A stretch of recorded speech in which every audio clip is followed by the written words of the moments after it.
Let's talk Tobago. So we are back for yet another edition of the show that highlights all things Tobago. Let's talk Tobago. I'm Davia Chambers, and this week we're at a brand new spot in Belmar Trace Extension, Buku, KDK Villa. So I'm going to take you inside with me while we share with you our stories for this week as usual. Come along with me. So what do we have to share with you this week? Well, we'll tell you about the Division of Settlements, Public Utilities and Rural Development's Street Lighting Program. We'll also share with you highlights from Community Development's World of Work program, and competitors from the Chief Secretary's T10 Blast competition receive their prizes. All these stories and more when Let's Talk Tobago returns. Stay with us. Yo, what's up? This is yours truly Positive, and you're locked on to Let's Talk Tobago. Easy, bless.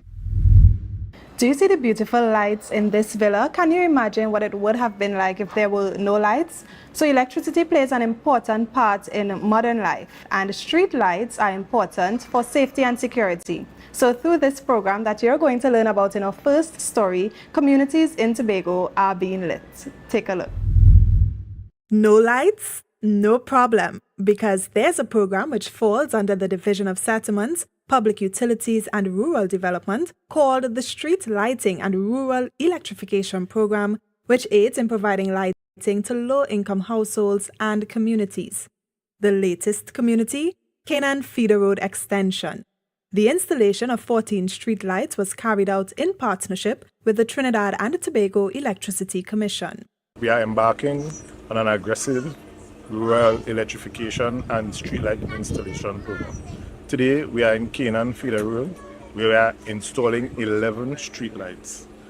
These streetlights would bring much needed relief to the residents of this area, and after a while of being in darkness, I can safely say that you can get to their homes with some light. But the street light will be good for us, because in the night, when we go out there to come in back, we have dark and they cut down the trees, and it was so much tree that we could not see and nobody. The installation of the lights cost approximately $161,309. For more information, feel free to contact the division at 612-4213. I know it sounds basic, but learning is fun. I certainly enjoy when I'm learning new things. And as you'll see in this story from Crystal George, the students who participated in Community Development's World of Work program also enjoyed learning new skills. Have a look. How cool it is to be able to get a taste of what the working world feels like, especially in an area that your heart desires. Well, for these youngsters, they got an opportunity to do just that through the Division of Community Development, Youth Development and Sport World of Work program, which enabled them with various tools to help them to navigate the environment. At the end of the program, these participants received their certificates of participation. The 2-week session covered training in areas such as resume writing and interview skills, public speaking and communication skills, dress code, social media management, personal and professional branding, customer service, networking and employer-employee engagement, conflict resolution and managing conflict, time management and leadership, office and dining etiquette, financial management and investment, career planning, and youth development and youth service. We would have also incorporated a new initiative we started just about 3 years ago, recognizing the need for our young persons to be exposed to a greater level of understanding and knowing about Tobago. Participants share their experience and are also lending some encouragement to their peers. And my experience at the World of Work program was definitely wonderful. It just changed me so much. It made me ready to accomplish my goals. The experience in the World of Work program was amazing. I mean, I was placed in Tobago Updates, a place a media place that I wanted to actually be a part of. I actually wanted to take my career into media, so that was really great that I had an experience like that.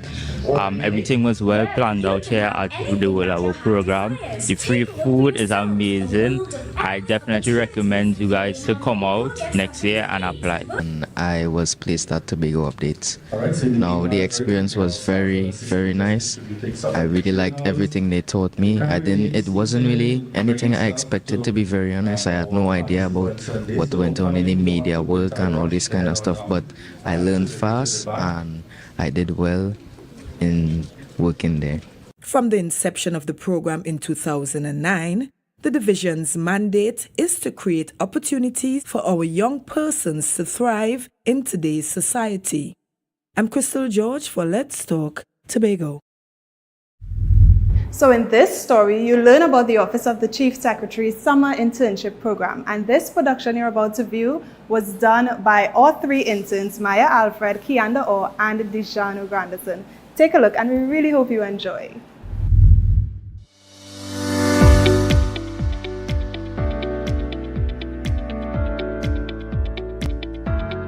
The OCS Summer Internship Program gave us the opportunity to have our first official job experience. My responsibilities would vary from the assignments that were assigned to us. However, my main responsibility currently is to contact suppliers who would have registered with procurement and tell them about the new system with the OPR where they are to register online. My biggest responsibility is to learn and observe, and just complete tasks that I'm given. So for the 2 months since I've been here, I have been a part of various projects. The biggest one was the business registrar, where we go around the island basically and we register the business of the island basically. Prior to being granted our own responsibilities at the office, we the interns got the opportunity to learn new skills and enhance our knowledge in different areas of our studies. I learned what business could be about, because most of the time what I learn in school is sciences. So I never did a business subject or anything like that, so I wasn't aware of what procurement or anything was like that.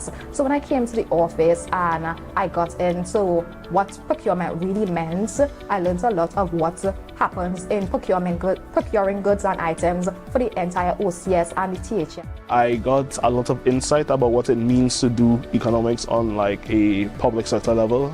I worked alongside people who actually study what I study, and that's probably the most important thing for me, learning from them.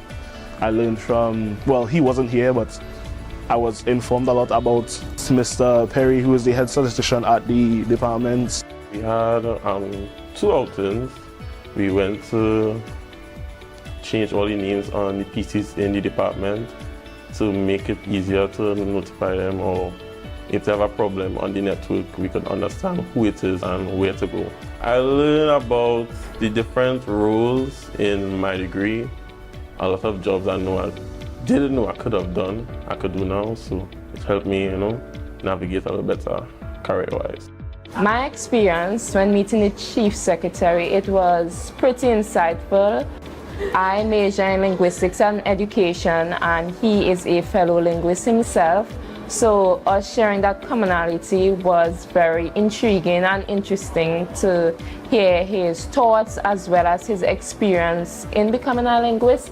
He was very intelligent in his delivery, and he was also pretty interested in getting to know the interns on a more personal level.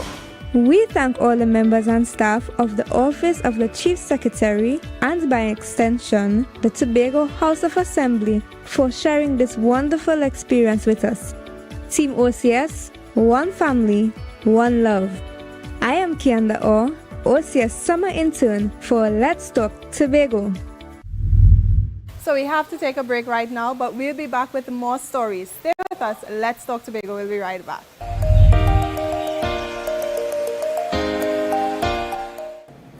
KDK Villa offers accommodation with a private pool, a terrace, and pool views. The air-conditioned accommodation is near Tobago Beach, and guests benefit from complimentary Wi-Fi and private parking available on site. This villa is fitted with 3 bedrooms, a kitchen minibar, a flat-screen TV, a seating area, and 3 bathrooms.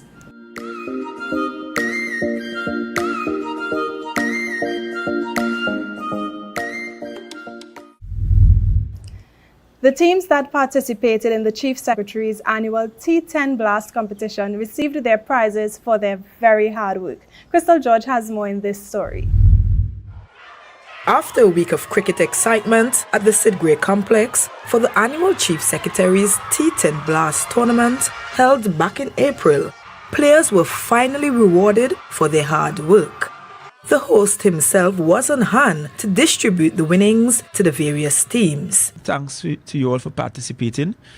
We had healthy competition, a good tournament that produced some talents and that showed that we have some significant talents on the island, and we are happy that you all participated. So we wish that you take to the rest of your players our commendation, both from the Tobago House of Assembly and also from the Tobago Cricket Association. I'm Crystal George for Let's Talk Tobago. If you're feeling down, this story will definitely cheer you up. We'll tell you now about the Inter-American Development Bank's Chair Fair, which was hosted in partnership with the Tobago House of Assembly at the Scarborough Esplanade.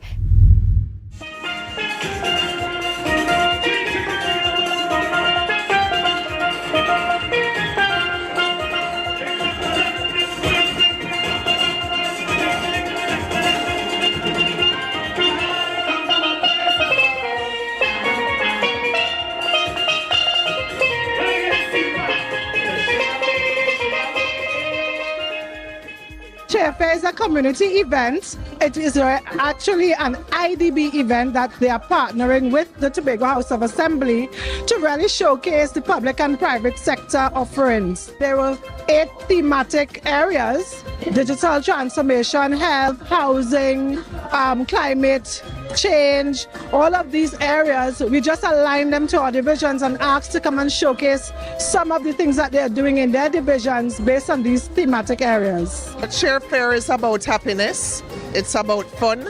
In fact, the theme of Chair Fair is fun can make a difference. The aim of it is for the IDB and our partners to come to the community and speak to citizens about the work that we do, the areas in which we work, and really have engaging interactions with them so they understand the development work that we have been doing in Trinidad and Tobago. So we have supported the construction and rehabilitation of wastewater treatment plants. We have worked with blue economy entrepreneurs. We are working with TEMA to support them in the establishment of an emergency response center. We are providing capacity building and training to various divisions of the THA. And so we have a very active engagement in Tobago. We really try to make sure that Tobago is well represented in the portfolio. The booths are very, very informative. For example, we have somebody making oils and soaps locally. A lot of this stuff are local stuff. There's the Tadco booth that have a lot of local, dasheen flour, which is really, really good. We are one of the recipients of the Blue Economy project that IDB had last year. So we were one of the entrepreneurs who won, was about 7 of us. So my project was using seaweed, seaweed that everybody thinks is so nuisance on the beach, and converting it into usable products. So I decided it's good for your hair. So I started making shampoos and conditioners from seaweed, right? Combining it with hibiscus because they complement each other. I think it's a fantastic idea. I think it's long overdue, and something like this should continue, probably yearly or biannually or something, but we should have more of this kind of thing to expose, especially the younger people, something like this. I think it's a great opportunity for all these small businesses because a lot of people have businesses and we can make connections, we can help each other out, buy from each other, and get to showcase all the many talents that we have here in Tobago.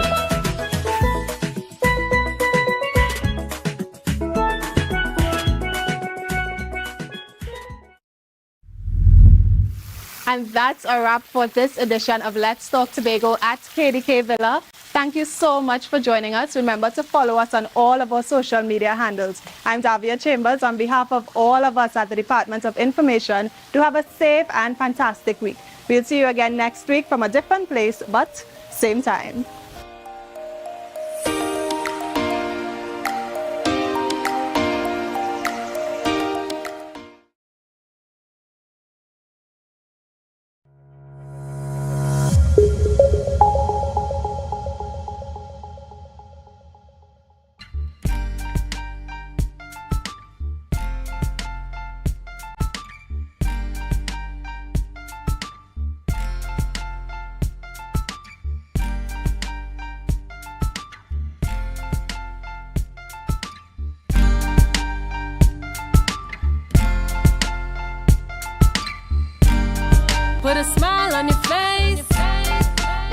Running from place to place, place. Good morning, good morning, morning, good morning, morning.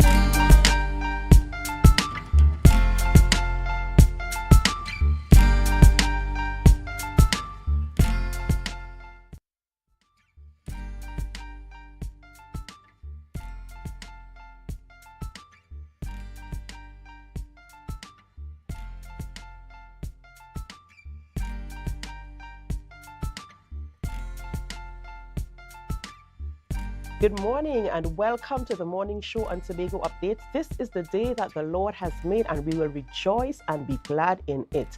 I am Adana Kumbi and it is Thursday, 12th October 2023. A beautiful day to be in the land of the living. Thank you so much for joining us this morning and we're going to head straight on over into the news in 90 seconds with Bianna Brebner. Thank you, Adana. I am Bianna Brebner and here is your news in 90 seconds for Thursday, 12th October 2023. During the House of Representatives budget debate, Trade Minister Paula Gopi-Skoon highlighted Trinidad and Tobago's $47 billion trade surplus in 2022, primarily driven by non-energy exports. This marked a 145% increase from the $19 billion surplus in 2021. The 2024 budget review of the economy also highlighted trade surpluses of $4 billion in 2020, $35 billion for October 2021 to June 2022, and $23 billion for October 2022 to June 2023. Within this substantial $47 billion trade surplus, Gopi-Skoon highlighted those exports had surged from $58 billion to $89 billion, while imports saw an increase from $38 billion to $42 billion. In 2022, following the ease of the COVID-19 pandemic restrictions, the Trinidad and Tobago Manufacturers Association conducted region-wide trade missions, physically establishing its presence in areas with business potential for Trinidad and Tobago. President of the Trinidad and Tobago Manufacturers Association, Ronald Roach, reported significant outcomes, including the transformation of local non-exporting businesses into exporters and the enhancement of export relationships for existing exporters.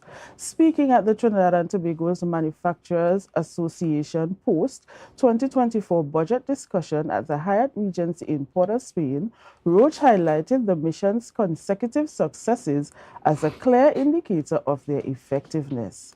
And finally, as Tobago Carnival approaches in less than 3 weeks, band leaders Marcelin Ned and Lisa Wall are facing substantial funding challenges. Marcelin Ned, an experienced band leader of over 2 decades, is currently grappling with financial difficulties, having utilized her earnings to commence costume preparation with no sponsorship or financial support. Meanwhile, Lisa Wall, known for her folklores and jab-jab portrayals, is primarily self-funding her 2023 presentation. Wall emphasized the pressing need for cultural investments and expressed disappointment at the promotion and support for this year's Carnival. Nevertheless, the unwavering commitment to preserving Carnival's tradition keeps them actively engaged despite their funding challenges. And that concludes your news in 90 seconds. Thank you, Bianna, and thank you, viewers, for staying with us here on the morning show on Tobago Updates. In studio with me is Mr. Julian Skeet. Say good morning to our goodly people. Good morning to you. Good morning to each and every one of you, those connecting with us here in Tobago, Trinidad and Tobago, the region and the world at large. Thank you so much for continuing to choose the Tobago Updates morning show, coming to you here live from the Port Mall in Scarborough, Tobago. Really a good day, really a good day, Yes, a good it day. is. The And day before Friday. I know, it's that kind of day, the day Yes. before Friday, so there's that excitement, big things happening. It's a blue food kind of weekend. That's right. Happening here. The north side certainly comes alive with its activities and so on. And yes, the events continue in the lead up to Tobago Carnival 2023. But at this point, viewers, we head on over to our birthday shout-outs.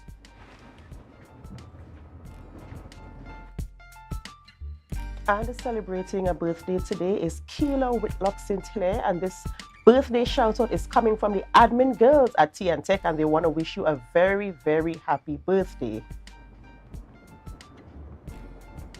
Birthday shout outs going out to Marlon Squeeze Roberts, wishing you birthday blessings, and indeed we trust that you enjoy the celebrations.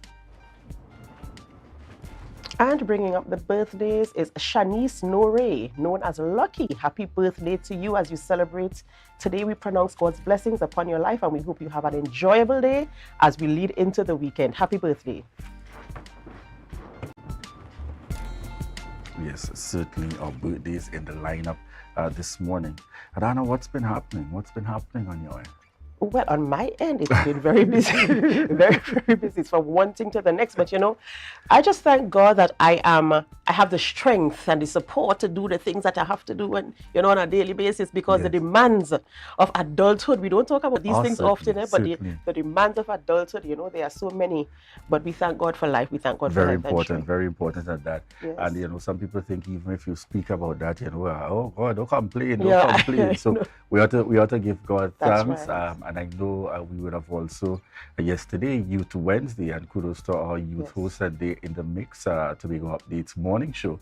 And we also want to recognize our girls. I know yesterday would have been the day, International Day of the Girl Child. Certainly recognizing our girls out there. My very own little princess, Lavienne, and all those other girls out there. And I am saying it must be a celebration time for schools tomorrow. I know that there's that event taking place with Tutor. So, you know, students are very happy to welcome that. I know. That day off. She has been reminding me all week. I know. I got the same messages over and over. No school on Friday, no school on Friday. So that's certainly something that's welcome there. All right, viewers, at this point, we're heading on into our rundown. Adana, what's happening on the rundown this morning? Right, we're having interesting conversations this morning. We're speaking with Shelly-Ann Batiste, and she is the manager of the Business Development Unit in the Division of Finance, Trade and Economy. And we're talking Creative Think Tank 2023, right? That's something for the creatives in the business industries. So we're having that conversation this morning. We're also speaking with Mr. Dexter Sabdi. He's the interim president of the Tobago October Carnival Association. So we're having conversations with him again. We're talking about readiness, Tobago, the readiness for Carnival 2023.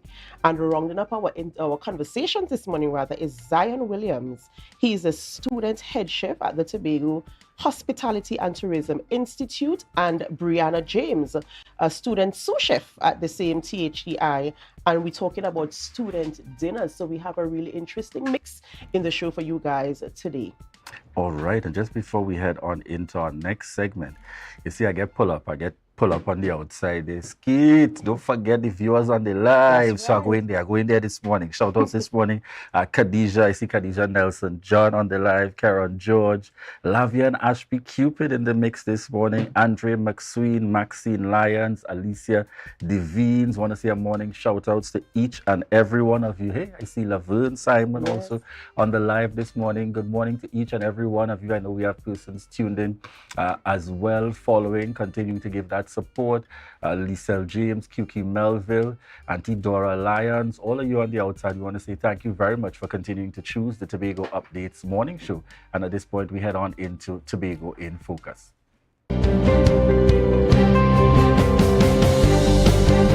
For those who have plans to pursue tertiary education or are already enrolled, there is a Department of Advanced Training that aids with grants and bursaries. This department exists within the Division of Education, Research and Technology. We provide financial assistance to persons who decide to pursue tertiary education or who are pursuing tertiary education. We also provide persons and advisory service to persons who require that type of advice, both financial as well as career guidance. And we try to also provide persons with placement. For those persons who would have actually received the funding from us, we try to place them in facilitate their placement in jobs. To access these services, one must apply to an institution of study, and the institution must be accredited. In order to be facilitated, the program being pursued must also be accredited. The idea is that we want to see that the person, whoever the person is and whatever the institution is, the important thing is that the institution is accredited and the program is accredited. But much more than that, that the person is also pursuing something that would be of benefit to Tobago and in Trinidad and Tobago for that matter. The assistance being offered by the department has a wide range. Assistance can be anywhere from tuition expenses to living expenses. It can also include meals, transportation, books, and so forth. An applicant needs to state what they require and what the expenses are that need to be covered. The application will then be vetted and it will be determined what assistance you will receive. You can connect with the department via the THA website, tha.dert.gov.tt, or through the division's head office at 299-0781.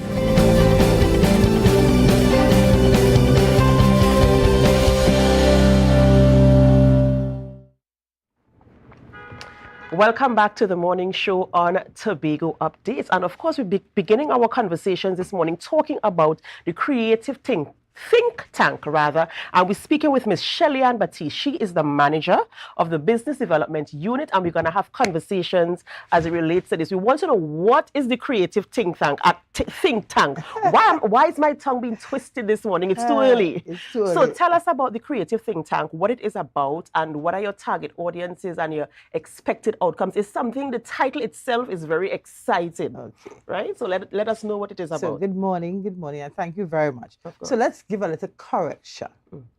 It is Creative Tank Tobago. It was formerly Think Tank. So I guess that's where everyone has the confusion. Right. So Think Tank started post-COVID pandemic. We would have come up with this innovative idea because we recognized we needed to do something to stimulate our small entrepreneurs back into the mode of business. Remember, during the pandemic, persons were locked down.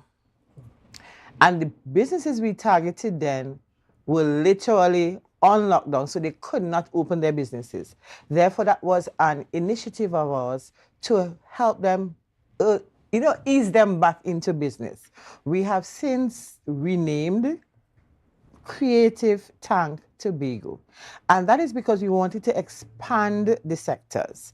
This year we are focusing on the tourism sector, challenging our persons to be creative, to be innovative, hence the name Creative Tank Tobago. And in terms of creativity for their business offerings, I mean, I know there are standard things that you do in your business. Yes. So you want them to think out of the box. What are some of the things that you've experienced in the past and some of the things you're looking forward to as you move forward with this program, renaming it and all like that? Okay. So let's zoom in this year's competition. This year, the sectors that we've targeted is mixology, the promoters, event promoters, tours, and recreation, because we recognize that persons still have not recovered from the pandemic. We also recognize that tourism in Tobago is about to take off. And appreciating our domestic tourists, we want them to know that we have services, we have things that you can do in Tobago. So as we're talking about creativity, the mixologists, for example, how do they show their creativity? Is it just throwing some drinks together? No. It's about distinguishing themselves from all others in the sector. What local indigenous products can they use to bring out that creativity? And what names can they give to these drinks? Yes. Will the names be tied to a village or some cultural aspect or something like that? Yes. So that is the focus behind Creative Tank. We want persons to think, how can I attract people? As we all know, right across the Caribbean, sun, sea. That's right. What distinguishes Tobago from everybody else? So even the tours, what can you do differently to attract them that will cause them to come to Tobago? Yes, and I mean, I'm just sitting here thinking, and I'm not a tour guide, and I'm not in any of these industries, but immediately I started thinking about some really outrageous ideas. Oh, yes. So it's a pity that I'm not a part of this year, because as you viewers might know, I participated in this last year, I think it was. And it really is a great experience, and it's a springboard for our business people in Tobago space to put their business there on that platform, because I believe your reach is far. In terms of viewership, what is the viewership like? Wow. Within a week, I think we would have crossed nearly 1.5 million I'm talking about. Because what we've encouraged persons to do, send it abroad, send it to your friends, your different organizations that you're associated with. And just to put a plug here, the very first competition we had, which was Think Tank, one of our winners, Kanika and Sons. I have to be up my game. Yes. Coming out of that, she has grown from just coconut oil. She now has soaps and body butters and lip balm, and so it helped to propel her business.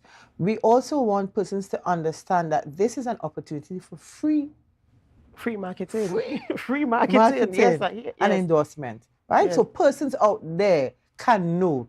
People scrolling through Facebook, on Instagram, we're on Business Development Unit THA on Facebook and Business Development Unit Tobago on Instagram. So persons across the world can find you where you are. And what I like about this is that what I've learned about people and interacting with people is that they like to be a part of your journey. So this actually tells them a part of your journey. And of course, that's why your viewership will continue to increase as you allow people to dig deep into their creativity. So I really applaud that effort. And I know for sure, I know for certain that your viewership is going to bring the same results that you brought for Kanika once you apply yourself. So as talking about Kanika, after the actual event itself, what is the follow-up like in terms of support for the participants and their businesses? So at Business Development Unit, in addition to all these exciting things, we have a grant and a loan program. We have training. This week we would have had specific training in terms of business accounting. We offer training in social media, intellectual property. So it's not just about this one of activity, but about the holistic entrepreneurial development. We facilitated persons to go to the Trade and Investment Convention, across the Caribbean when there are trade shows. So it is about that holistic development for our people. Right, and I mean, a lot of people have been asking about, I know you didn't come to talk about grants, but it's part of who you are as BDU, and a lot of people try to figure out how to access the services and what are the requirements and all these types of things. But I think it's quite simple. It's quite simple, really. Simple. So just tell us a little bit of the criteria, the needs that your requirements you need to meet to get qualified for these things. So just quickly, in terms of our grant program, it is $25,000. It is specific to persons or businesses in Tobago. Right. You must be 18 years, so of course legally to sign a contract. Right. Provide three quotations from 3 different suppliers in keeping with our procurement laws. A business idea, business outline, your financials, basic financials. If you are a startup business, then when we look for cash flow projections, because we need to know this is not a pie in the sky. You must be able to demonstrate how you can make money. That's right. Right? A utility bill to show proof of address, 2 forms of ID. Simple stuff. Something just came to me. So the participants or the target audience for this creative tank, is it your clients from the BDU grants development, or is it just businesses in Tobago in general? Who are your clients that you're targeting to participate? That we targeted? Yes. I think probably 2 or 3 are our clients. The others are simply businesses in Tobago in the tourism sector. So let me just quickly go through. So over the last 2 weeks, we would have drilled down to 17 participants. Yesterday, the judges would have selected 8 persons to go through to the finals. So we had the first place and the runner-up from each category going through to the finals. The finals take place on the 18th of October. It will be streamed live. Unfortunately, it's a closed event because we can't just facilitate everyone. But you can follow along Business Development Unit, THA, on Facebook. It will be carried live, also on the Office of the Chief Secretary's Facebook page and other divisions. But for sure, you can log in and see our participants. The format is that they are now going to stand before the judges. So in the preliminary, we would have taped them in their space, and they sold their idea to the viewing audience. They are now going to stand before a panel of judges, expert panel. Nobody from BD, so you can't say, well, a chief, you know? Right. Fairness, right. Experts in their own field, 3 minutes to pitch their business before the panel of judges. They are competing, it's an open category in the final. They are competing for the most promising business, the most promoting business, the business that demonstrated their innovations, the most innovative business, and of course, the prize, creme de la creme, the entrepreneur extraordinaire. $50,000 in cash is up for grabs. Amazing. How did we move from the preliminaries to the finals? Because I know you said that you recorded them in their space, demonstrating their services and how they're going to sell. What was the selection process like? Was it the judges, or was it like viewership, or was it how was that selection So done? it was a combination. If you go on Facebook, people will see the criteria, right? So 20% of the mark was credited to Facebook, right? Because it can't just be Facebook, because you know it might be skewed. So we also had the judges looking at sustainability of the business. How did they promote their marketing and promotion strategies, their customer retention techniques and strategies, as well as their distinctive competencies. I always have to go back to the mixologist. It is not just about throwing some stuff together. What did you do to distinguish yourself? So did you pursue a course in mixology? There's actually a course in mixology. How did they certify themselves? Yeah? So those were some of the things that the judges looked at to determine. And I see, because this is business development, everything is related back to your business, right? That's so correct. your fundamental business strategies, The your business model, ideas. yes. How do you sell yourself as a business? How do you remain sustainable? How do you Correct. remain relevant? So you all really drill down on the business aspect business of it. It's aspect. not just about being creative, but in terms of sustaining your business, establishing your business, and ensuring that, as you said, customer retention, right? To ensure that your business continues to grow and grow and grow. So it's not just as you said, a pie in the sky. Come and do something, and you know. So you were sure to ensure that the business model itself came out, took preeminence in that actual that's correct. that event. And I really applaud that effort, because it gives the people in the Tobago space, because we always complain about, or you always hear people talking about, well, one income is not enough, or I can hardly rub two pennies together. So this gives them an opportunity, you know, to push their businesses, even if somebody's not successful. Like somebody, when I say successful, somebody does not come out as the winner, they don't emerge as the winner, they are still benefits. They still have benefited, right? from There are it. still benefits from it, which include marketing and stuff like that. So this is a very commendable effort. And you spoke about taking persons to the trade shows in Trinidad and stuff like that. What has the experience been for some of the participants who went to the trade show? Okay, you know, I have to always go back to Kanika. She's my point of reference. Right. So she went to the Trade and Investment Convention this year, and she's overwhelmed. Right. She is literally overwhelmed with orders. And I really want to put a plug in for our Tobago businesses. We have entrepreneurs, we have products that are par excellence. Right. And once people hear Tobago, it gives a sense of authenticity. You know, these are the real things. It's Tobago coming from. So I really want to commend our entrepreneurs, to let them know, even if you believe that you are small, start small and continue to expand, continue to develop yourself, develop your product, because there are places to go. And when you approach, is it that you approach people to participate, or you send out like invitations for people to apply? How does that process work? In terms of the creative tank. The creative tank. Okay, so there are both options. So we look at our clients, persons who we would have dealt with in this space and know who they are, what they are familiar with. Right. And then we also throw out feelers to persons in the industry, so that they can make recommendations. Yeah, this person might be fit on. So the person who is shy, who doesn't want to take up the opportunity, because this is a really, really great opportunity. But for the person who is shy, oh my gosh, I don't want to do this, I have to go on camera. What is your advice or recommendation to that person? Oh, and we had a couple of those, even in this. So as I said, part of our role and function is that of nurturing. So it is not just, okay, I'm sticking a camera in front of you. We would have coached them, you know, give them some little tips, some little pointers, the staff, and big up to my staff, business development unit staff. Good, good. They would have coached them, encouraged them to be part of.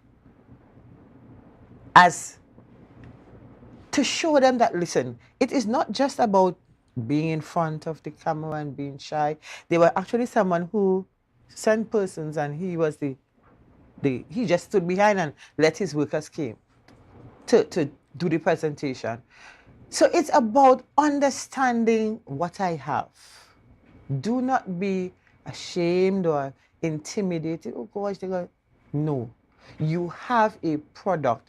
You have a service. Tell your story. And that's what we encourage persons to do.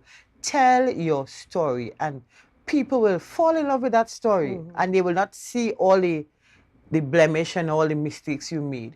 They will relate and connect to your story. And the thing that you said about the mistakes and the blemish, that is part of your journey. And these are the things people like to see, especially when you look at these reality shows. Yes. That's what people look for. That's what they cling on to. And that's what they use as, okay, if you could make this mistake and you could get this far, that's correct. It would encourage somebody else to build their confidence, to take that step to go into business. So for the Tobago space, people who are looking to start businesses, who already have a business, who are interested in running a business, you hear about a business, you're concerned about a business, anything about business, we have the business development unit who is here supporting businesses here in Tobago. And this initiative, the Creative Tank 2023, is a really, really good platform for you to establish your space here in Tobago as a business owner and operator. And the 4 categories again are mixologists, recreation, tour guiding, and promoters. Right, so we're focusing on the tourism industry this year. So, and as you said earlier, the tourism industry really is about to take off. So we really want to equip our business owners who are operating under that umbrella to have that opportunity to jump off that springboard, to push them. I know you said $50,000 is up for grabs. $50,000, that is a good investment for your business. That's correct. A really, really good investment for your business. $50,000 is a lot. What are some of the other attractions or the other prizes that people can... So we will be giving everyone who participated some kind of token, because we want to encourage you. And separating apart from those who may not have made it to the final, we are going to provide additional support and training. We recognize some needed some assistance in terms of marketing, in terms of selling themselves. So the promotion, we have a training coming up in terms of social media. How do you develop your social media presence? That is one of the things we recognize that some persons kind of fell down on. They do not see probably and appreciate the significance or the need to do it. But it is critical in this day and age to get out there. Because that's where your audience is, eh? That's where your are. audience is, that's where they sit. And, so viewers, for those of you who are, as I said, interested in a business, have a business, or even heard about Creative Tank for the first time, not only is there $50,000 up for grabs, that is the creme de la creme, yes, but there's also that level of support. That's correct. Even if you don't win that $50,000, you still win. You win training. You win support, you win, it's like they're guiding you through the process of establishing your business here on the island in Tobago. And it doesn't just stay here because you see people are exporting stuff. I see some of your clients are actually exporting stuff. They have customers in Trinidad, they have customers in the Caribbean. I see people shipping stuff all over the place. So I think it really is a sterling opportunity for people here in the Tobago space. And before we end this conversation this morning, what are your closing thoughts or remarks or anything you want to say to somebody who is interested in developing a business, seeking out support, whether it's financially or support in terms of building their business? They just have an idea, they're talking to somebody on the block. What is your advice or your recommendations for this person to get up and start that business? We have in us some dreams, or what we think are dreams. I always wanted to do this. Some people could cook. We in Tobago, we could cook. Yes. And they sit on it. I ain't gonna make it. Take a first step. As you said, ask a question, talk to somebody. Walk into BDU. We are open. I just come to bounce off my idea so that we can guide you as to where to go. Some people come, I want a loan, they don't need money. Some people just need a rearranging of their business model for it to take off. I want to encourage persons, follow your dream. And that which you have, be passionate about it. If you don't love your business, who won't love it for you? Yeah? So be passionate about it. Go after it hard. Pay attention to customer service, people. Wow. Pay attention to customer service. It's not, let I take it or leave it. No, understand that your customer can make or break your business, especially in this age of the social media has gone clear. Yeah? Yes. So again, I celebrate everyone. I celebrate every single one of our entrepreneurs, every competitor, every participant. And again, people log on. The final takes place next Wednesday, the 18th, from 10 a.m. Business Development Unit, THA, for the finals of Creative Tank Tobago. Awesome. Thank you so much, Shelly Ann Baptiste. We've been speaking there with the manager of the Business Development Unit as we speak about Creative Tank 2023 right here in Tobago as we propel Tobago businesses for success in the Tobago space and beyond. Ladies and gentlemen, you are viewing the morning show on Tobago Updates, and we're going to go for a short break. But of course, before we go, we invite you to share the live, share the live, share the live. We'll be back.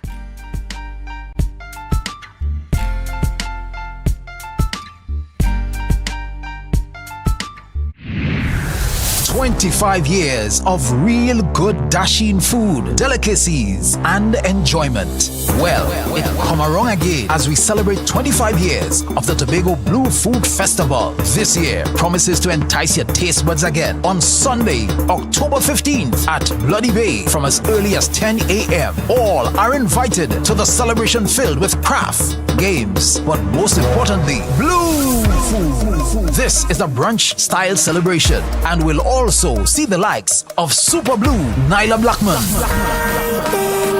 Preedy, Gerard Balfour, Joe Archer, Keyshawn Jack, and Junior Calypso star, The Shay Saul, and more on Sunday, October 15th, 2023. Come celebrate 25 years of the Tobago Blue Food Festival.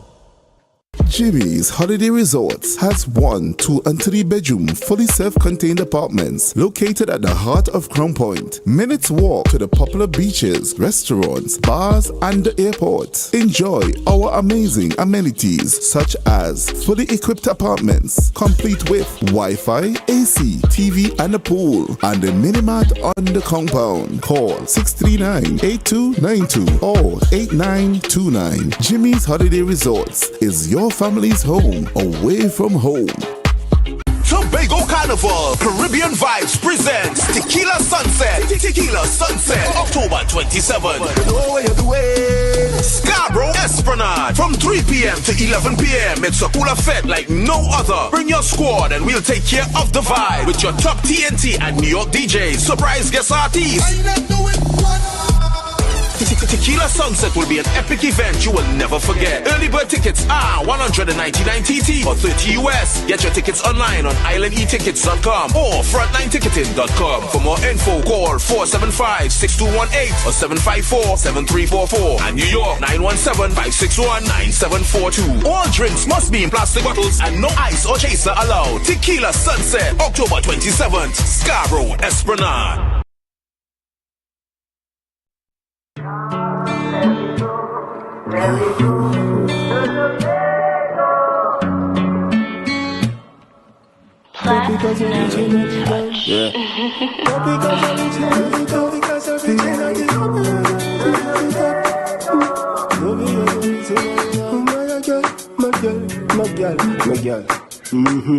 Bad girl from Roxborough to Tobago, but if we go in your day clothes, I rate you. Grew up around good vibes and incense. Grew up in hard times that intense. Shut it as you're reaching at the dance. Use the topic as you're reaching at the dance. My girl, go and drop it as you're reaching at the dance. Making use of your talents when you balance back on the duns. Yes, yes. I know, baby. You want a man who take you serious. Not just beat and leave. You're fed up on the streets. Yes, yes, I know. oh, baby. You want a man who take you serious, oh, oh, oh, oh, yeah.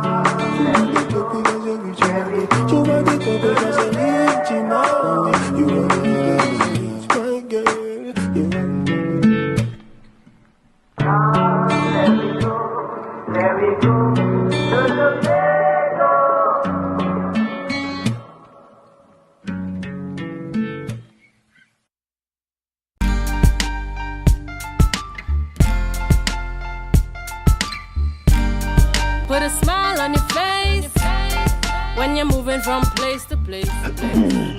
Good morning, viewers. We're just at about 7:30 a.m. this morning, and welcome back to Tobago Updates Morning Show, coming to you here live from Port Mall in Scarborough, Tobago. In this segment, we are chatting with Dexter Sandy, the interim president of the Tobago October Carnival Association, TOCA. Good morning to you and welcome. Hi, Julian. Morning, and morning to your viewers. All right. Well, as we continue the conversation, because I know this has been a very busy time for you and, the entire team, we want to just get a sense of where are we at in relation to our readiness for the big day, or the big days, I should say, for Tobago Carnival 2023. Well, TOCA is ready. We just concluded the band house at Shore Park, and as we advertised for the past 2 weeks, the band house would have been the grounds to come and purchase your costume from any band leader or any band that you're thinking about playing with. So we concluded that last Saturday at Shore Park, that bands now have gone back to their original band houses, whether it be down on the western side, on the eastern side of Tobago. And we're really in production mode. Some band sections have been sold out already. There are a few that still have a couple available. So I would say to anybody thinking about playing mass, now is the time to still head on out to the mass camps and see what last minute deals there are. Don't wait till the week of Carnival to look for a last minute deal. Right now is the last minute deal period, right? Production has started for a lot of bands, and I know distribution actually will be taking place the week of Carnival. All right. I know when we spoke about this initially, the concept of this band house was something relatively new in terms of various bands coming together. People might naturally be accustomed to that. I stay in my area, I stay in my space, I try to secure my sales. How did that work from the standpoint of how you define the success of the initiative? Well, we would consider it a success. First time venture, and we had just about 11 bands actively participating at any one time in the band house, and that's a wide array of Juve, night mass, and pretty mass bands would have been participating. And there were others who would have participated via online, because the Welcome Tobago shop portal was open, and for a period of time, other bands were able to now sell their costumes via the online portal. In all, right now, the figures indicate about 350 to 400 costumes sold. So it's really a spike in sales, given the initiative, and that's why we want to call it a success. Yes. Bands were really able to move an additional batch of costumes through this initiative, and the band leaders, you've been hearing them say, thanks for this initiative. TOCA really represented, and the formation of TOCA, we really see the value in forming TOCA for this year. Ultimately, I'm happy to see that people are seeing the benefit towards coming together and working collectively. Tell us a little bit about TOCA's participation as well within the consultations. Quite recently, we heard the ACP and the technical advisor out in the Secretary's office speaking to consultations happening to ensure that greater inclusion of stakeholders are involved in the Tobago October Carnival. Tell us a little bit about TOCA's input there. Well, from the get-go, TOCA has been invited to all the consultations, and we have attended all. Whether it be hosted by ACP Hazel or Dr. Thomas, we have attended all, and our input was valued.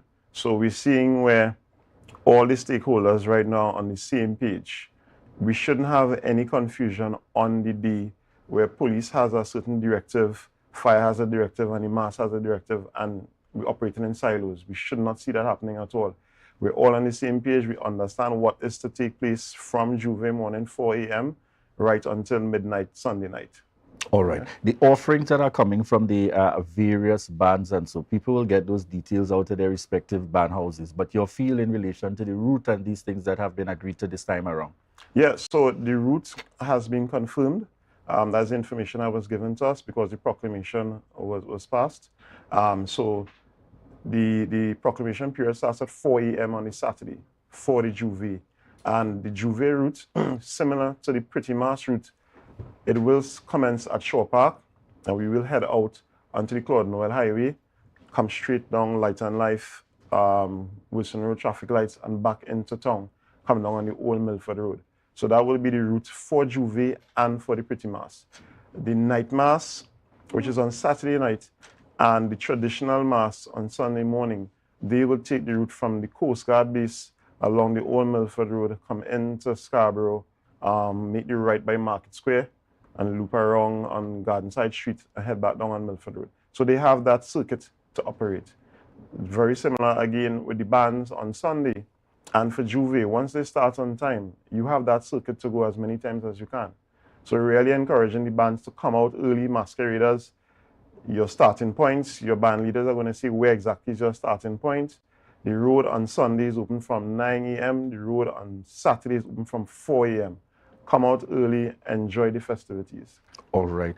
Your hopes ultimately, in terms of the activities now being centered in Scarborough, as part of that rejuvenation and, hoping to bring back to the capital what it once enjoyed as Tobago's celebration for Carnival overall.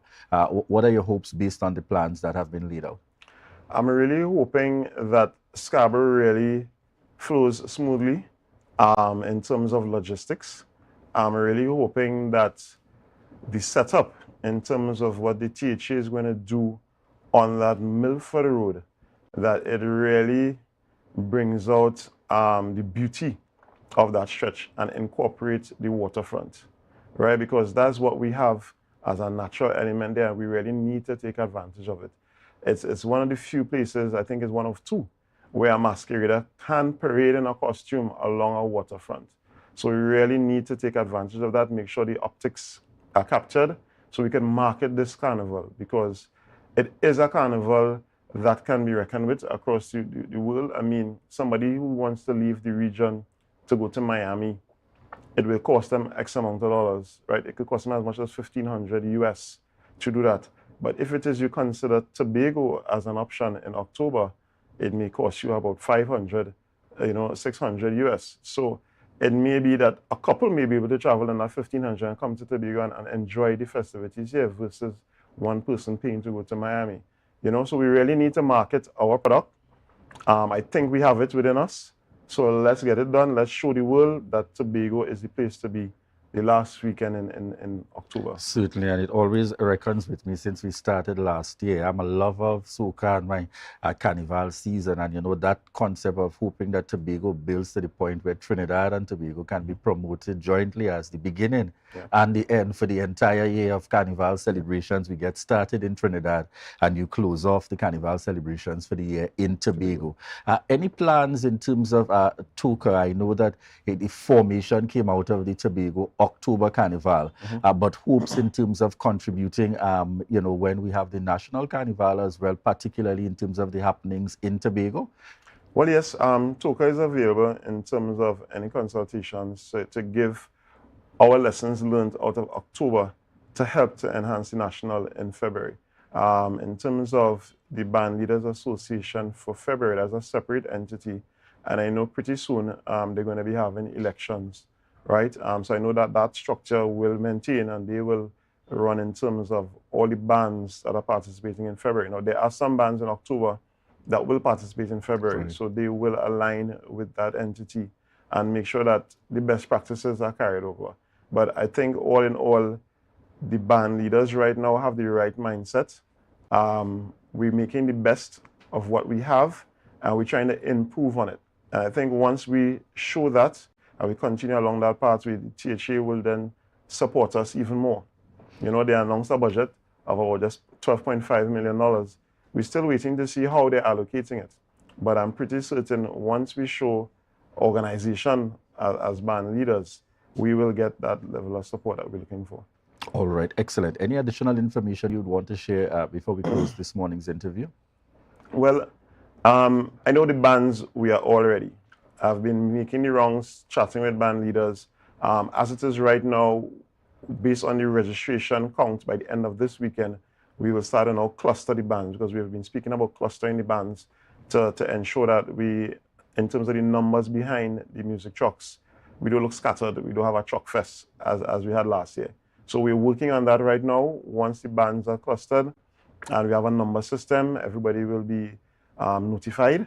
And from there is we show up on the road, Juve morning and the Sunday morning. As you speak clusters behind the band, very quickly, tell us the response between those onlookers enjoying the festivities, wanting to get into the mix. Tell us, how do you see that working, or the levels of control? Well, or what's your advice to the general populace versus the paid masquerader? I would say to the person who is planning to unlook right now, go find a band. Bands have a lot of deals. Even if you don't want to purchase a full costume because you can't afford it, I've seen some bands actually offering a roadwear option and an armband, which is a bit more affordable on the pocket. Now is the time, because on the day, on the road, bands are going to have road marshals who will have rope management around the band, so it's to keep out the intruders. The masqueraders have the right to the road, so they will be able to masquerade and free up themselves, because they paid for that. They want to enjoy it. The onlookers, we're asking you, find a spot, a vantage viewpoint, and look on. But you still have time from now. If it is you feel you want to get into it, now is the time to get registered with a band. Even Mud is Life. Spoke with them a couple of weeks ago. And, traditionally, persons would look for the Mud Mass band and try to slip in. Mud is Life has even said, listen, from Tuesday morning, you have to purchase your package. You purchase your package, you join the band, and you enjoy the benefits of having paid for your package. All right. Yeah. Estimated range and cost. I'm seeing a message coming in here on WhatsApp. Estimated cost range for participation in bands. I know it will vary from band to band, but what's the approximate cost So at this point? I've seen Juve bands with packages from as low as $450 to as high as $750. Right? I mean, the packages vary because there are different elements that would make up what you're going to get. So Juve bands, I've seen $450, $750. The night mass, just about the same, right? Pretty affordable. In terms of the pretty mass, I've seen bands from $1,100 to as high as I think it's $3,600, right? And it depends on the costume that you want to build. Understanding that you have the option, as a man, we have it easy. You could purchase the package that just comes with the pants and the armband, right? But understand that we as bands, we're putting out a lot for you on the day. We have to cover security, we have to cover your food, we have to cover your beverage for the entire 11 hours, because basically you're entitled to beverage for 11 hours. That's a lot of drinking. Yes, right? yes. So that's why the package prices are where they're at, to make sure that we can cover and fulfill everything that we plan to offer. All right, Yeah. excellent. Thank you very much there, Dexter San, the interim president of the Tobago October Carnival Association, providing us with that update. Certainly a clear indication that Toka is ready and has been involved every step of the way. And yes, I see some persons joining on the live. Caswell Gordon, yes, I know this is your time. I know this is our time. You're going to enjoy yourself fully. And to all those others connecting with us, I see Edson Moses in the mix as well. Yes, it's Tobago Carnival that we're talking and looking forward. The admonition, make sure and ensure that you get involved in a band if you know that is where you want to be. And I love the fact that there's the caterings as well, even for packages, some giving the opportunity you can just get your band and have the basics in terms of participating at a lower cost. Certainly looking out for those opportunities. Connect with a band today to ensure that you are also a part of those festivities as we head out onto the streets for Tobago October Carnival 2023. Viewers, we want to thank you so much for continuing to choose the Tobago Updates morning show. We're going to be heading out to a break, and to remind you that this is your opportunity to share the live, share the live, share the live.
and ride on the bike.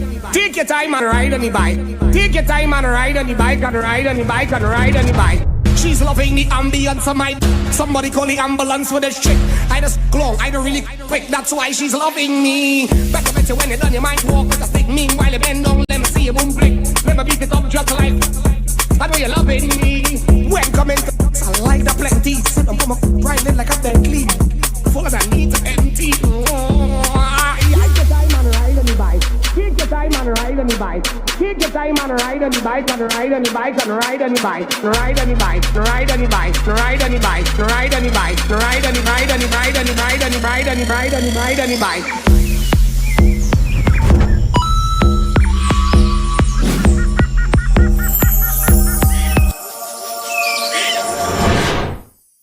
Mount Pleasant Credit Union Back to School Loan Promotion. Loans up to 15,000. Requirements: job letter and a payslip no more than 1 month old. Utility bill, copy of book list, salary deduction, 10% down payment. For self-employed persons, evidence of income and expenditure, bank statement, 12 to 18 months. Other supporting document. Promotion ends October 18. Contact us at 639-8375 or 8108 or check us out on www.mpcutobago.com or email us at loans@mpcutobago.com. Mount Pleasant Credit Union's Back to School Loan Promotion. We are going on a new journey. Tobago now has its very own Carnival. She like loud music and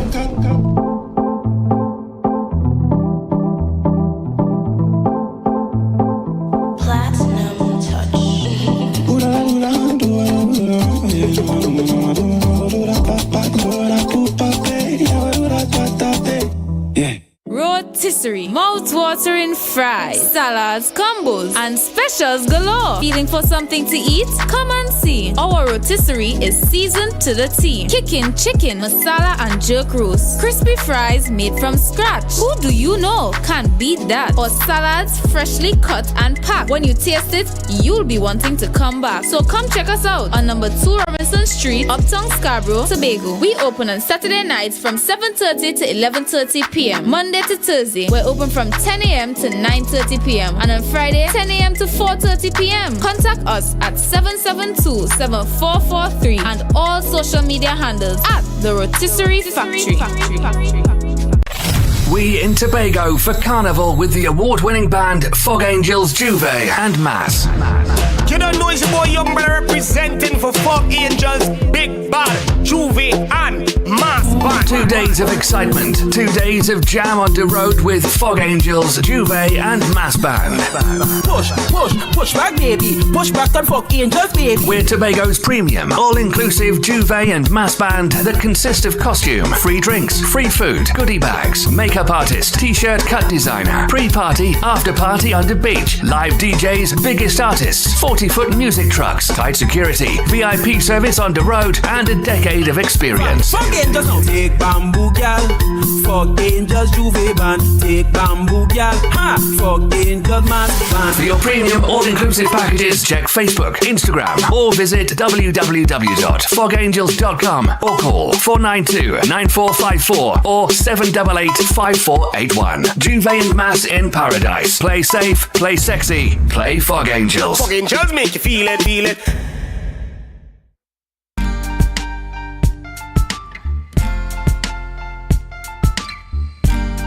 Put a smile on your face when you're moving from place to place. Good morning, good morning, morning, good morning, morning. Good morning, viewers. We're just at 7:49 a.m. and welcome back to the Tobago Updates morning show, coming to you here live from the Port Mall in Scarborough, Tobago. We're heading on into our final segment here this morning on the Tobago Updates morning show. And yes, it's that time again, folks.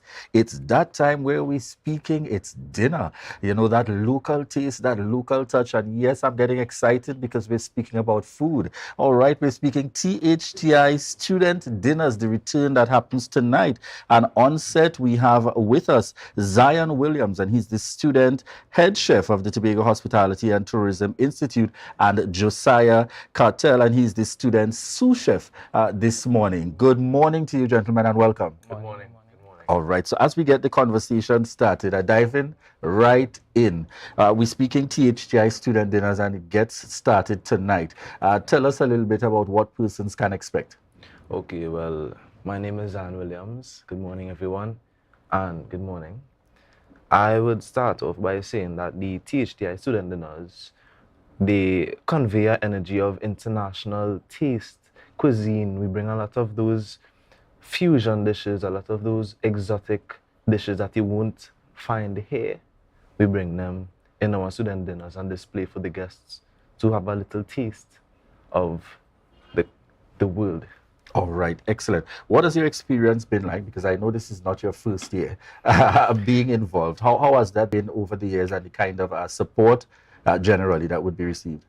Well, as the executive or the head chef, I would say that it's a lot of responsibilities, a lot of delegation of tasks, and a lot of coordination would be encouraged and required to fill this position. But I found that communication is a very important skill in the kitchen, especially. And when you work with a team, and you all get the tasks done, and you learn a lot from each other. All right. Josiah, tell me a little bit about the experience for you as a student sous chef, in terms of the highs, the lows. What are you excited about? Well, before we got into this international cuisine class, we would have volunteered before for our previous year two's student dinners, so we will have that kind of experience. That's why our peers basically puts us up for head chef and sous chef. Right. So that was an experience in itself. So we basically had that previous knowledge in before to carry out the task. All right. So I know generally, from what I can recall, I haven't been as yet, but from what I can recall from the promotion and advertising, we go around the world. Where are we going to tonight in terms of the focus for the menu? Well, tonight we are going for a taste of Asia and Africa. You can check our website at THTI Tobago. And we are having a dinner tonight for 6:30, 6:30, right. Taste of Africa and Asia. All right, good. And I'm going to ask them to pull up those menus for me that we have online as we speak Asia and Africa in terms of giving persons a real taste. What's the start time that's happening tonight, and what's the cost? So the cost of entry is $350. That's the entry. You will be entitled to a complimentary drink. And 6:30 p.m. is when we begin. We also have specials. So 2 persons will get, if you come in a group of 2, you will get a 10% discount. What about if I come more than 2, 4 and up? 4 and up, we have a 25% discount. So this is basically a one-of-a-kind offer. Nowhere in Tobago it has this 5-course menu with $350. No way. All right. It's a... And I want you all to take us through a little bit. I'm seeing on the screen the Asian menu first. Who's going to start us off with the Asian menu? All right. So I'll begin us on the soup. We have a mandu soup with a gok savory. This is a Korean soup. It's a dumpling soup. The gok is actually the dumplings, and the mandu is the broth. Right. Okay.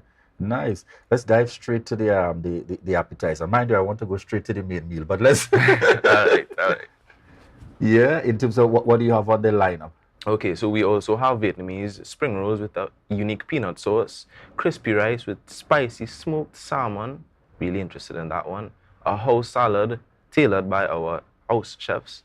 For our entrees, we have a pad thai with a curry ikan, and the General Tso's paneer with deep fried cauliflower and a sweet potato mash.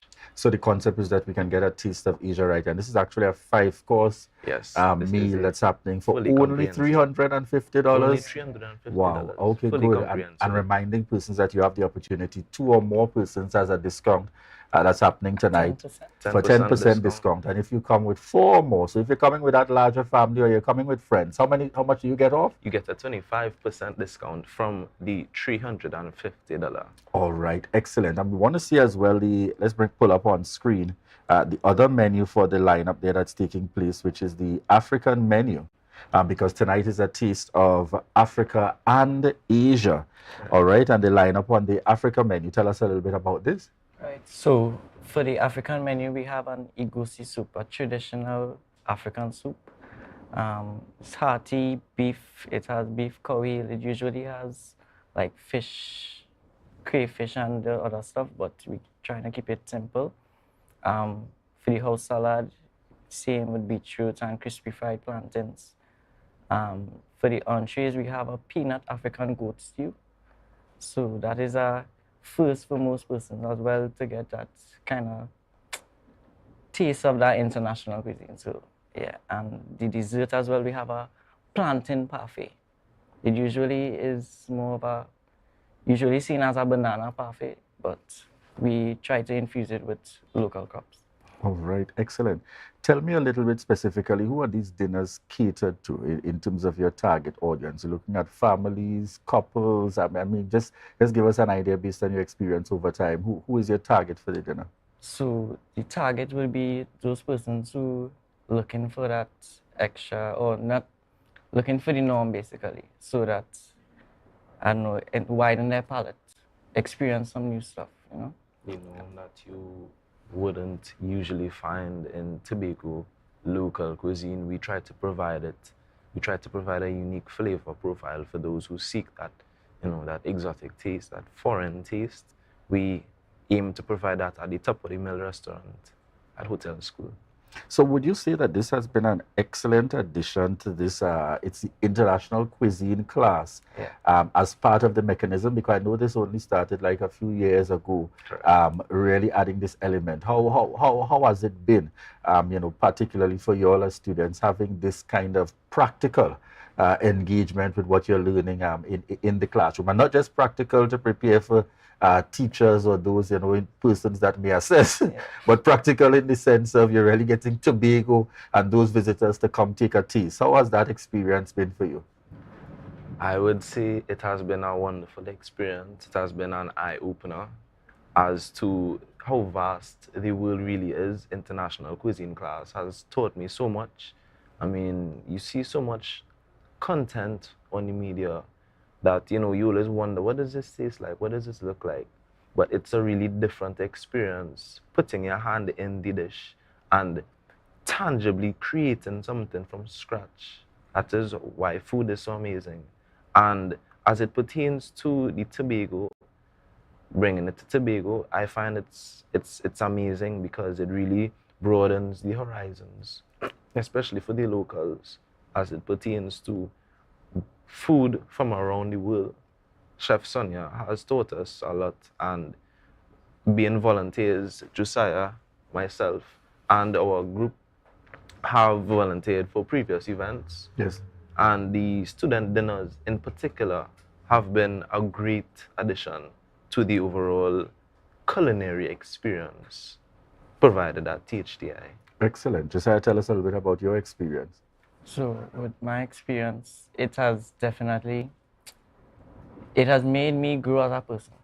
So seeing all these things and learning, it's all new to me. So that's moved beyond words. Yeah. You see, he's thinking there's so many things happening all at once, and you're wondering. Gentlemen, I'd like you to share with us, what's the process like in terms of being identified for student head chefs, you know, students, sous chefs?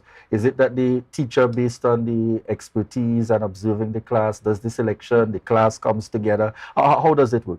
So, well, Chef Sonia gave us the opportunity within our pairs. She grouped us, and within our pairs, we had to decide who would be head chef and sous chef and chef de parties throughout the kitchen.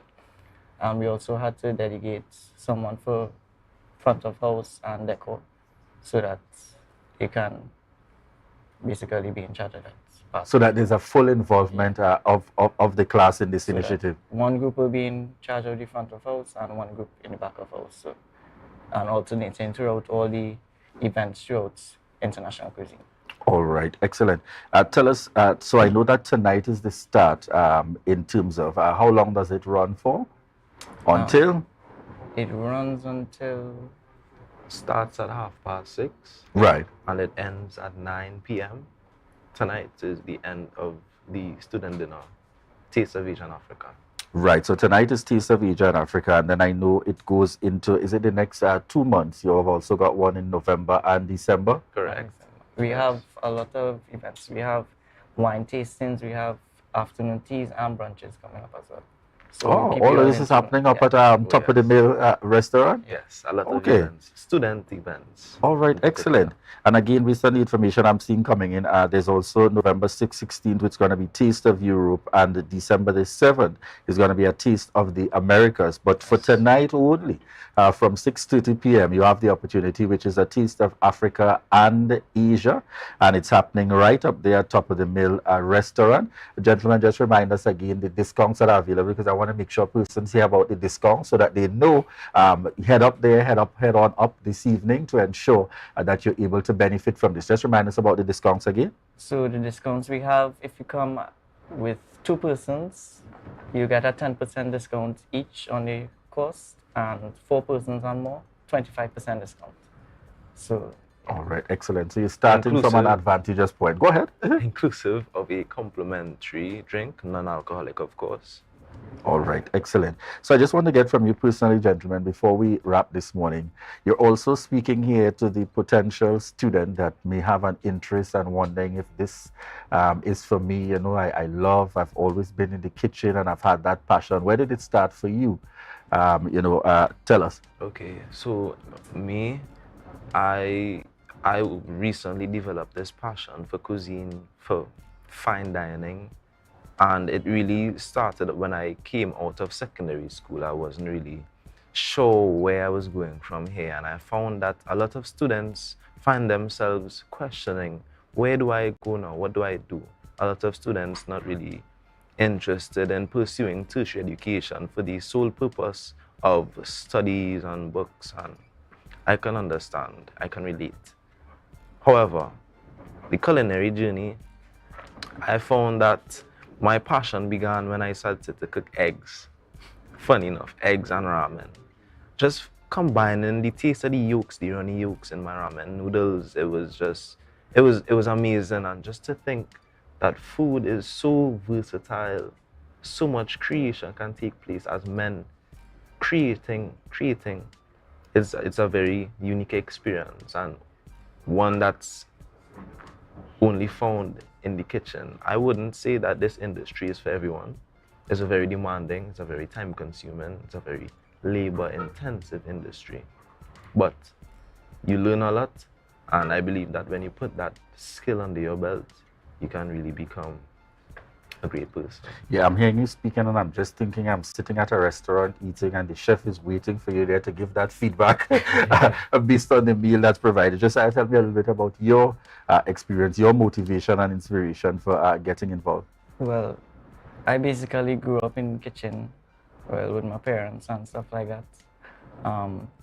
But I basically, further down the line, going into secondary school, I fall into music. So I kind of strayed from the cooking basically, but I always wanted to get back into it. So as soon as I finished, I saw THTI, and that was like my opportunity to get some industry experience. But my advice to persons wanting to come to THTI, I'd say try it, because you never know. I mean, you're still young, so even persons that you will say older in the industry, we have a lot of short courses as well for them to try baking, food art, so stuff like that. So, as you said, having the skills under the belt is a real advance. All right. Any age limits, or your classes are generally a wide age group, from young, middle age, no age limit? Tell us a little bit about that. We don't really have any age limits. We have persons with children 50s, 40s. We don't really have any age limit. So, folks, it's for everyone, because I know you're Everyone. looking at the two gentlemen here and saying, oh gosh, these young gentlemen, I might feel as though I don't fit into the class. The class is wide, it's varying, it's open to all up there at THTI, and in fact, you get the best opportunity to take that mix as early as tonight to make that connection. So, gentlemen, I'd remind us again, what's on tonight, the time, where do persons need to head to, and why is it a must-attend event? Okay, so tonight we have a Taste of Asia and Africa, unique to this month only. We begin at 6:30 p.m. straight to 9 p.m. You'll be finding unique tastes from Asia and from Africa, not from Tobago, Trinidad, Jamaica, from Asia and Africa across the board. All right, Josiah, why is it a must-attend event? It is a must-attend event because if it is that, I mean, it's a seal of a deal, first of all, but you all who want that fine dining experience and a unique experience, you should really come and experience this event, honestly. All right, excellent. So thank you very much there again, Zion Williams, a student head chef here out of THTI, and Josiah Cartel, student sous chef. And I'm seeing quick question coming in before we close. Tell us a little bit about the distinction with a head chef versus a sous chef. I'll start with you. So the head chef position, you'll find yourself a lot delegating tasks, coordinating the workflow of the kitchen. You will find yourself dealing with prep, not just hands-on, but ensuring that your whole team has control over the prep experience. You will find yourself coordinating the kitchen when it comes to service. You'll be bringing in the orders, you'll be taking the orders from your expediter, which is who will take the orders from the front of house, where the waiters are, to the back of house, which is where the kitchen is. As the executive chef, I found myself learning a lot about my peers, because it's team coordinated. You know, you have to work a lot with your team. And I would say working in this international cuisine class has taught me a lot, especially being executive chef.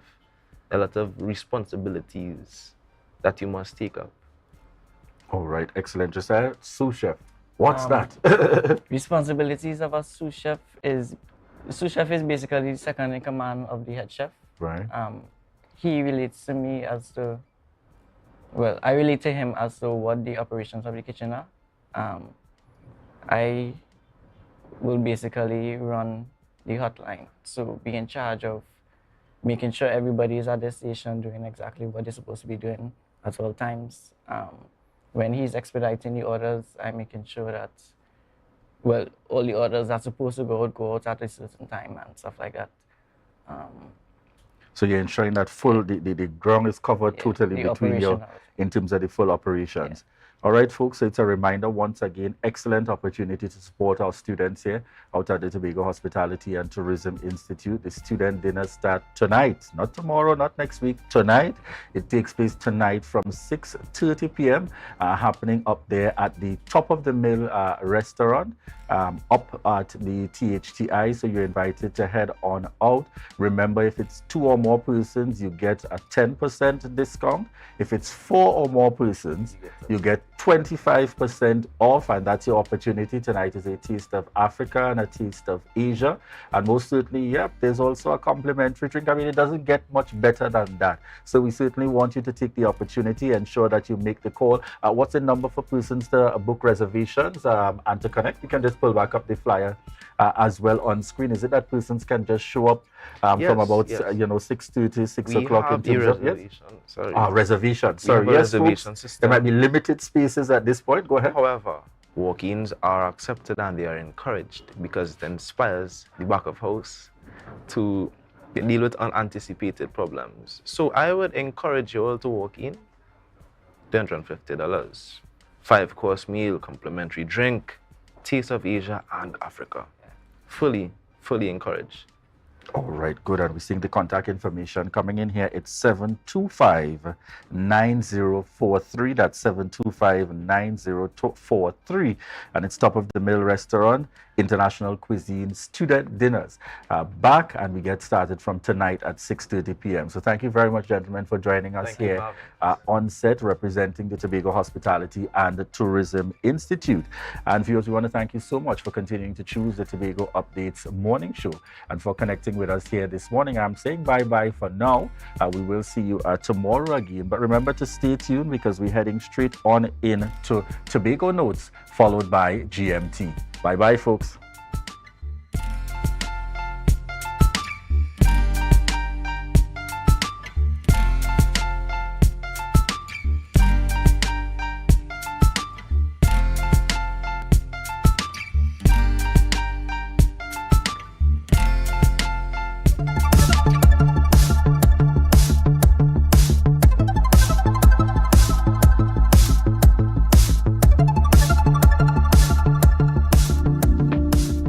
Spargasum's female body oil left my hands soft and moisturized, and I couldn't help but enjoy its lovely fragrance. It's infused with the sargassum seaweed that's harvested from Hope Bay by Jenica Mayers. She, along with her business partner, launched Spargassum products at the end of August, thanks to their participation in the IDB's Blue Economy competition. We were really happy to pitch the idea of producing spa products out of sargassum. When you harvest it at sea in its purest form and it's properly treated, that's when you can extract the goodness from it. Sargassum has been proven to be antifungal, it's antibacterial, antioxidant, and according to the scientists, there are some anti-aging features in there. So this little piece of the seaweed that you see here that looks like a nuisance on the shore, it has tremendous medicinal and nutritional benefits to us as humans. Thanks to the IDB, we were able to secure that financing to be able to go from just the ideation to the creation. Without that money, I think it would have taken us a lot longer to get to this stage because we would have had to find the capital or take it out of our pockets to get here. It's been great, being part of that cohort and learning from the other persons, the other grantees who were selected, who were doing very different projects. We were able to brainstorm with each other, find solutions together, also, of course, being guided by the IDB team, who are project management professionals, who were able to really help us focus on our objectives. And we're happy that at the end of the day, we actually have a product to show for it. IDB has been like an angel investor, let's put it that way.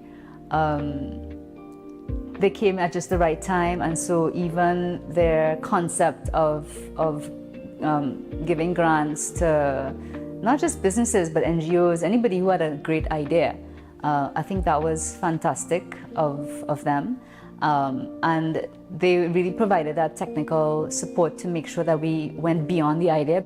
If you're interested in the Spargassum products, contact the company via Instagram and Facebook at Spargassum.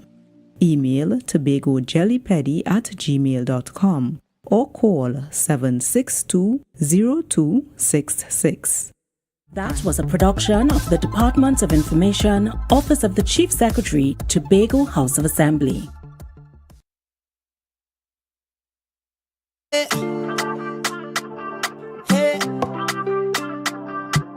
Tobago updates. Good morning, Tobago. Wake up with Candace and Denasia. Let's go. It's a brand new morning. Rise up to a brand new dawning. As the passion start to rise, the energy fill the skies. I say thanks for favor to wake up and hear me neighbor. 60,000 people strong, and the vibes is never wrong. We are beauty, we are power, we are people in the sun. We are beaches, we are rivers, we are melanated ones. We special and there is no denying. Tobago is number one. I am you and you are me. Together we stronger. Good morning, Tobago. Welcome to Good Morning Tobago on Tobago Updates, your source for current affairs in Tobago, Trinidad, and the region. With the perfect conversations to complement your morning routine, I am Candace Jackson, and let's get started with the news in 90 seconds. Band leaders Martin Ned and Lisa Wall are facing funding issues ahead of the Tobago Carnival. Ned, with 20-plus years of experience, is struggling without sponsors, having used her own money for costume preparations. Lisa Wall, known for folklore and jab-jab themes, is mostly self-funded. Her City Raw Jab-Jabs presentation in 2023. They stressed the need for cultural investment and expressed disappointment in the limited support for this year's carnival. Despite financial challenges, their dedication to preserving carnival traditions remains strong. Up next, Acting Commissioner of Prisons Deo Prasad Ramutar expressed disappointment over the assassination attempt on 2 prison officers, including Deputy Commissioner of Prisons Sherwin Bruce in Barataria. The officers were attacked by masked men while waiting in an unmarked prison vehicle. One officer was injured but survived. Ramutar emphasized the resolve of the prison service despite ongoing attacks.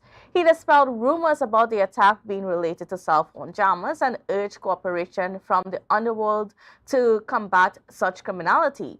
Meanwhile, the Prison Officers Association also condemned the attacks. They noted there had been prior threats due to phone bans for inmates and jammer installations. And finally, Trade Minister Paula Gopiskun highlighted Trinidad and Tobago's experience a trade surplus, which reached $47 billion in 2022, a 145% increase from the $19 billion surplus in 2021. The 2024 budget review of the economy also revealed trade surpluses of $4 billion in 2020 and $35 billion in October 2021 to June 2022, and $23 billion for October 2022 to June 2023. In this $47 billion surplus, Gopiskun noted that exports grew from $58 billion to $89 billion, while imports only increased modestly from $38 billion to $47 billion. And that concludes your news in 90 seconds. And viewers, getting straight into our conversations this morning as we continue to speak a lot about what's been happening, what's been coming out of the budget that was read last week, Monday, by Finance Minister Carm Imbut. One of the major things that came out of that budget was that of an increase in minimum wage. So it increased by $3, moving from $17.50 to $20.50. And there is a lot of debate about, whether it's high enough, whether it should have been increased, and all of that, and the impact of it. And to give us a bit more perspective, we are being joined by former Assemblyman, Mr. Max James. So here to speak to us a little bit this morning. Good morning and welcome to you. Good morning, Candice. Thank you for the conversation on the minimum wage issue. Certainly. So what's your initial take, when you heard minimum wage is going to be raised by $3? What was your initial opinions on it? Well, as an employer, when you have to have your wage bill increased is not always rosy. However, having said that, I want to preface the conversation so that the public will understand why the minimum wage and why it is important. But I won't give my own perspective. I will give the International Labour Organization's perspective on work, minimum wage, and what it all means, because there are essentially 4 pillars on which what has been developed over the years from the International Labour Organization called decent work. So I will just read from the ILO's website so that the views will not be mine, but will be what has been agreed upon by the international community. So these are not Max James's views in this particular case. So this is what the ILO says in respect of decent work. And it says, the International Labour Organization, ILO, defines decent work as productive work for women and men in conditions of freedom, equity, security, and human dignity. So, for example, I have been to the ILO myself when I was the Labor Secretary in the Assembly. And so when we go there as part of the Trinidad and Tobago delegation to consider matters that pertain to labor, this is one of the outcomes of those deliberations. You follow what I'm saying? Right, so it goes on to say, in general, work is considered decent when it pays a fair income. It guarantees a secure form of employment and safe working conditions. Further, promoting jobs and enterprise, guaranteeing rights at work, extending social protection, and promoting social dialogue are the 4 pillars of the ILO's decent work agenda, with gender as a cross-cutting theme. So there you have it. So that when the government of Trinidad and Tobago decided to increase the minimum wage from $17.50 to $20.50, it was securing or seeking to find a way to improve the lot of workers who are otherwise not able to increase their lots through what you call collective bargaining. For the most part, workers who are non-unionized are without that collective protection within the collective bargaining system, would not be able to have and see an increase in their hours of work or their day's pay. So that it's a government responsibility to look at the economy, to look at those baskets of goods, and to determine that this might be a fair wage. They may not always get it right. The business community will say it's too much. The unions will say it's too little. So you always have, as they are saying, this social dialogue as to what might end up being or not end up being a fair wage. My own personal view now is that I think it's a fair increase, even though it will cost me a little bit more. But I really do think it's a fair increase. I may not see as some of my other trade union colleagues, because sometimes I come out of retirement and sometimes go back into retirement on these kinds of matters. But I think in this case, it's a fair wage, and it's also a strategic kind of an initiative, because elections are coming just now. And it's a way to tell the society, or the indigent, if you wish, or the working population, let me use a better term, working population in this country, that we are thinking of you. And we are going to always attempt to give you something better. It may be 10 years in coming, or in terms of the sequence, it might be every 10 years or every 15 years, because workers will always say it's not enough. Now, you have increasing food prices. You have increase in your gas bill. Household incomes are falling. So it's a measure, I suspect, to increase or to deal with the fall in household incomes or income, and a way to mitigate the high cost of living. So I think in this particular case, to be honest, and I'm not going between, I'm not meandering, I'm not going between whether it's UNC or TPP or PNM. I think as someone who has been schooled in industrial relations, labor studies, labor economics, that it is a fair wage. And how would this help in terms of those people on the lower end of the spectrum being able to better access, have better spending power in terms of buying groceries and all those basic things that a lot of people are really struggling with right at this point in time? Yes, and so indeed, so hence it's an attempt by the government to mitigate, as I used that term before, the cost, the impact on the lower end of the social spectrum, so to speak. Those of us who are there, remember they don't have bargaining power. Most of the persons at that level of our society don't have bargaining power. In other words, they are not members of a trade union. They don't belong to a union that might have what you call an RMU, means recognized majority union.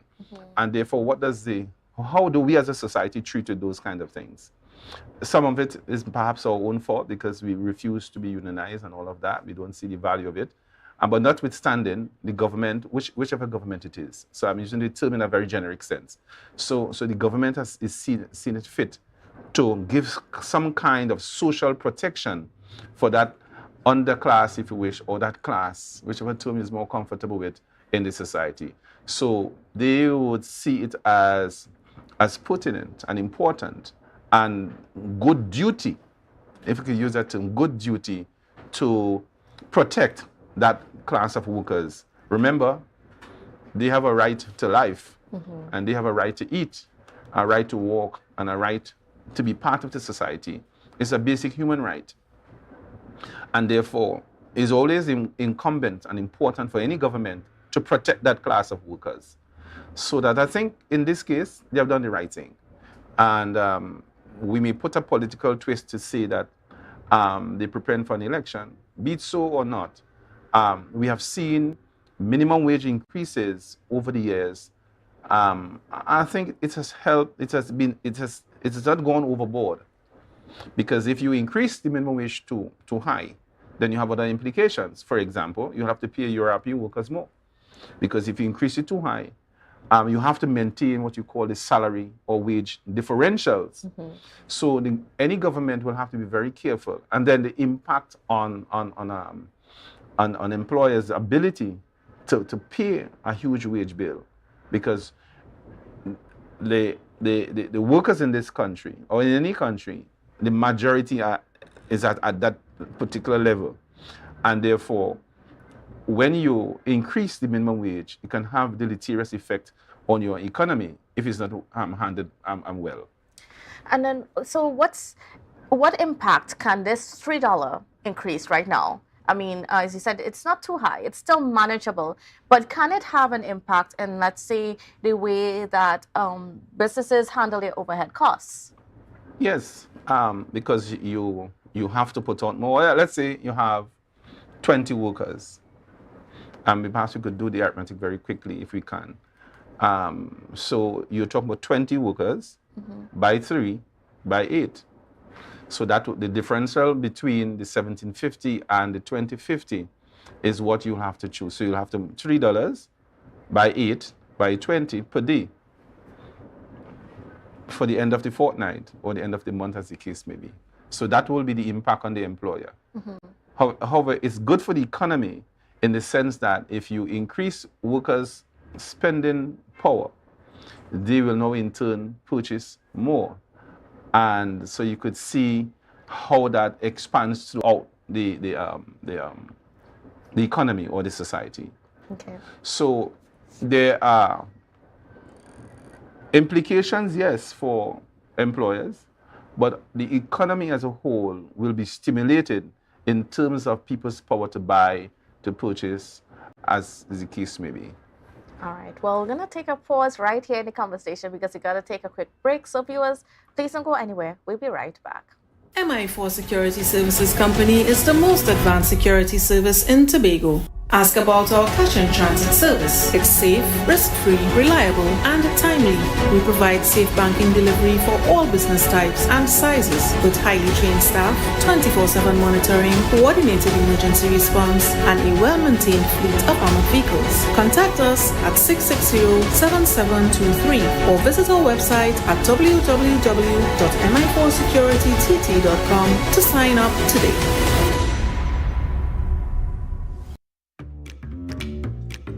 But this place is boring enough. We don't even do nothing. Let me go somewhere now. I really want some new things, yes? Then look no further. Portmont is the place for you. Oh, really?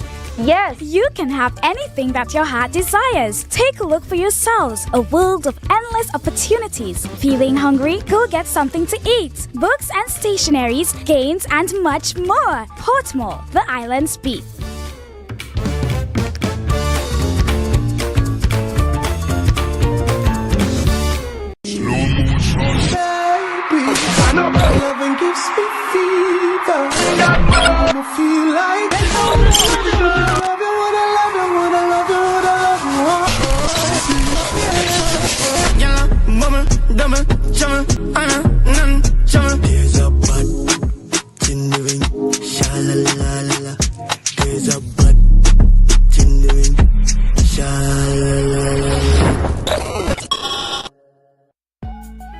now, Tobagonians are just scurrying down to Bonaccord, right in Stobie Local Road. You know why? To come down and shop at Authentic Builders General Hardware, the only hardware store in Tobago that is giving you guys Trinidad prices. So for instance, such as steel, 1/2 inch and 5/8, $7,895. 5/8 construction ply for $260. Every single thing that you will need to do your home renovation or start your new construction, we have it right here. And to get your quotation, it's very easy. Just WhatsApp us at 272-1990 and we will do your free WhatsApp quotation for you.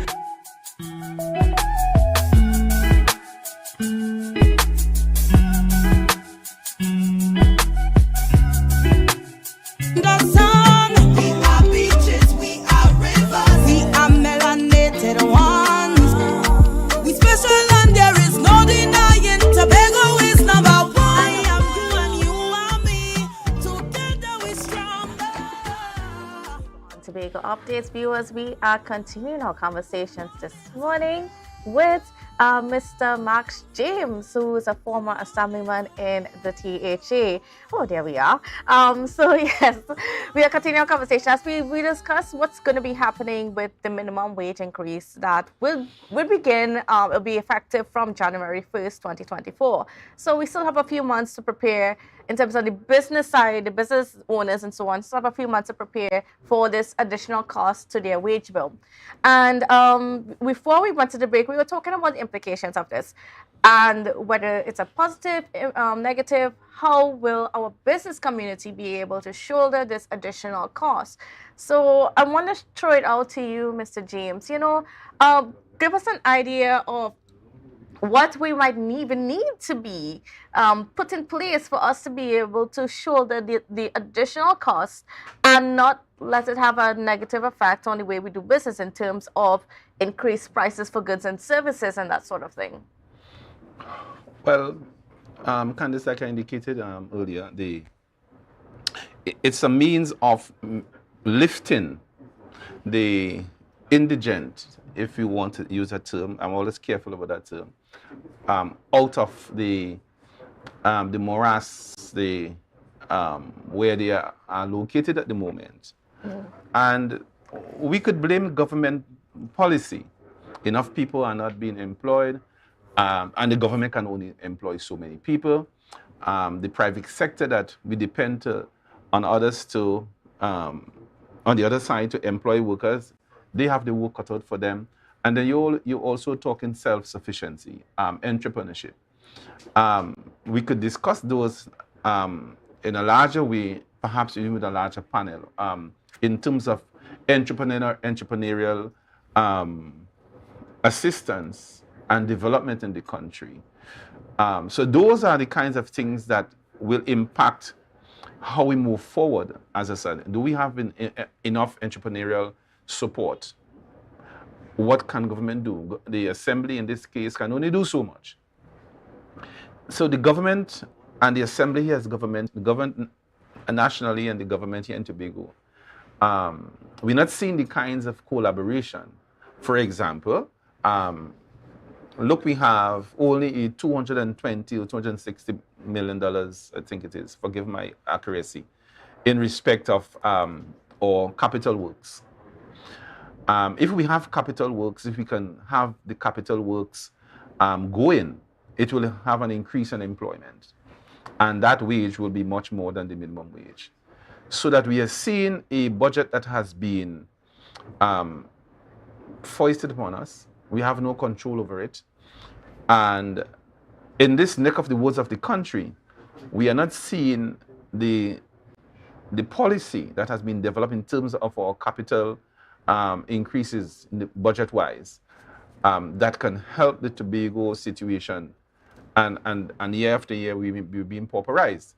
So that in that context, the minimum wage is welcome, but unemployment is growing in Tobago, and of course, if that's been the case, you will find that there isn't that catchment of persons that the minimum wage can even meet. So we look to the government here in Tobago that is severely circumscribed because they don't have enough money. And we are going cap in hand every year, and which is a very unfortunate situation. Unlike Trinidad, that can deal with this particular case in a different way, the Minister of Finance or a particular ministry, the government just say, we will appropriate this for Trinidad. In the Tobago case, we can't say that we will appropriate this. We are under, if you will, or if you wish, dispute resolution outcome that says 4.3%, 6.9. So we are saddled with that. And therefore, as I said a minute or two ago, the minimum wage will not meet everybody because employers can only employ so many or so much, whichever term you use. All right? And the assembly can also only employ so many as well. So there is a large segment of the population that will still remain without the benefit of the minimum wage or even employment through the assembly as a whole. So we are in a dire situation. I think the conversation is rightly meandering to that aspect here this morning where we need as Tobagonians to agitate more for a better share of the national pie.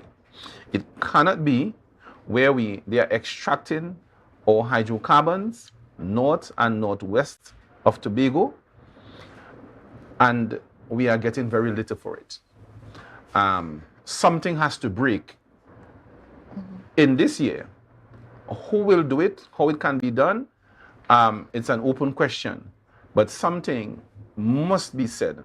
Certain kinds of actions must be undertaken so as to force the central government to understand that when you give such an atrocious commitment in the budget, you are actually pauperizing Tobagonians more and more. We are left without opportunity.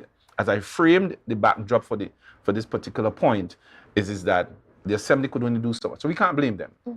The private sector can only do so much. We can't blame them. So, and then when you give us an allocation of a mere $264 million, a decent house is about $1 million, more or less. So you're talking about 264 houses. That's the equivalent. I'm trying to put it in frame it in a way where we can see how we have been treated, so that I suspect the Executive Council will perhaps agitate the society so as to, in a very significant way, a very robust way.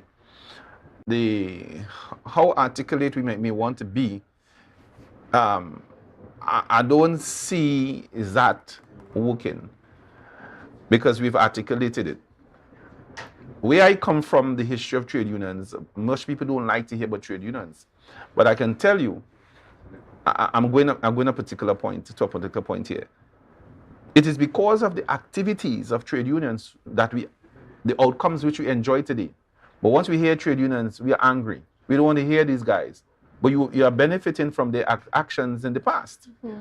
So I'm saying the assembly in this case needs to take up the same kind of tactic that trade unions used. Otherwise, people rise up. So it is incumbent upon the Executive Council to marshal all of Tobago, that's my view, in certain kinds of actions so that Trinidad will take notice, the international community will take notice. It's not going to be just we're going to talk and we're going to talk and we're going to talk. We have gone beyond talking. So that this minimum wage question is now, if we put it in its proper place, we will see that a significant percentage of our labor force in Tobago are either underemployed, unemployed, and unfairly remunerated. It opens up a whole new discussion as to how this Executive Council, in this case, can treat this particular issue of underemployment and unemployment and a fair wage. I would hope as I said, I've retired a little bit. But certain kinds of social actions need to be marshaled. Mm-hmm. We cannot continue like this. It must not to be allowed to continue like this. So, I want to move away a little bit from the minimum wage because, even though the minimum wage is quite important, there's a greater question as to how we manage the economy. And when you talk to a lot of businesses, the cry is very similar, that the economy is not as robust as it should be. We're getting reports from Trinidad, and where the economy has grown a little bit in Trinidad, and they're experiencing surpluses and so on. But that's not the same here in Tobago. And, of course, the economy is structured differently, where a lot of the business is dependent on the THA, and the THA is dependent on the central government for funding to be able to engage in projects that would be able to engage businesses. And in a situation where we're not getting the money that we wanted, then what is the solution? Some people don't like it, what I'm going to say now, but it is my view. I'm entitled to a view. It may not coincide with yours. Mm-hmm. However, I think the only way out of Tobago's troubles is to secede. It's a very solemn kind of a discussion. Mm-hmm. It's very sobering. I do not see, Candice, and I say this to all Tobagoans, I do not see us continuing to live under these kinds of economic circumstances when we have, in fact, significant gas and oil in our waters that God left for us. And if we have the bigger brother or bigger sister not treating us well, and I don't see for the foreseeable future, you can predict based on the mechanism in the dispute resolution in the Tobago Assembly Act, you can predict Tobago's income, allocation for the next 20 years, for the next lifetime, if we do nothing about it. So what do? Keep on going cap in hand to the central governments, both UNC and PNM, every year? And what are we getting? You can predict it. You can forecast it. Yes. And therefore, it's a discussions are very, we have to have very mature discussions. It's perhaps a discussion that the Executive Council, I would urge them to do so. Let us have the discussion. We have our different opinions.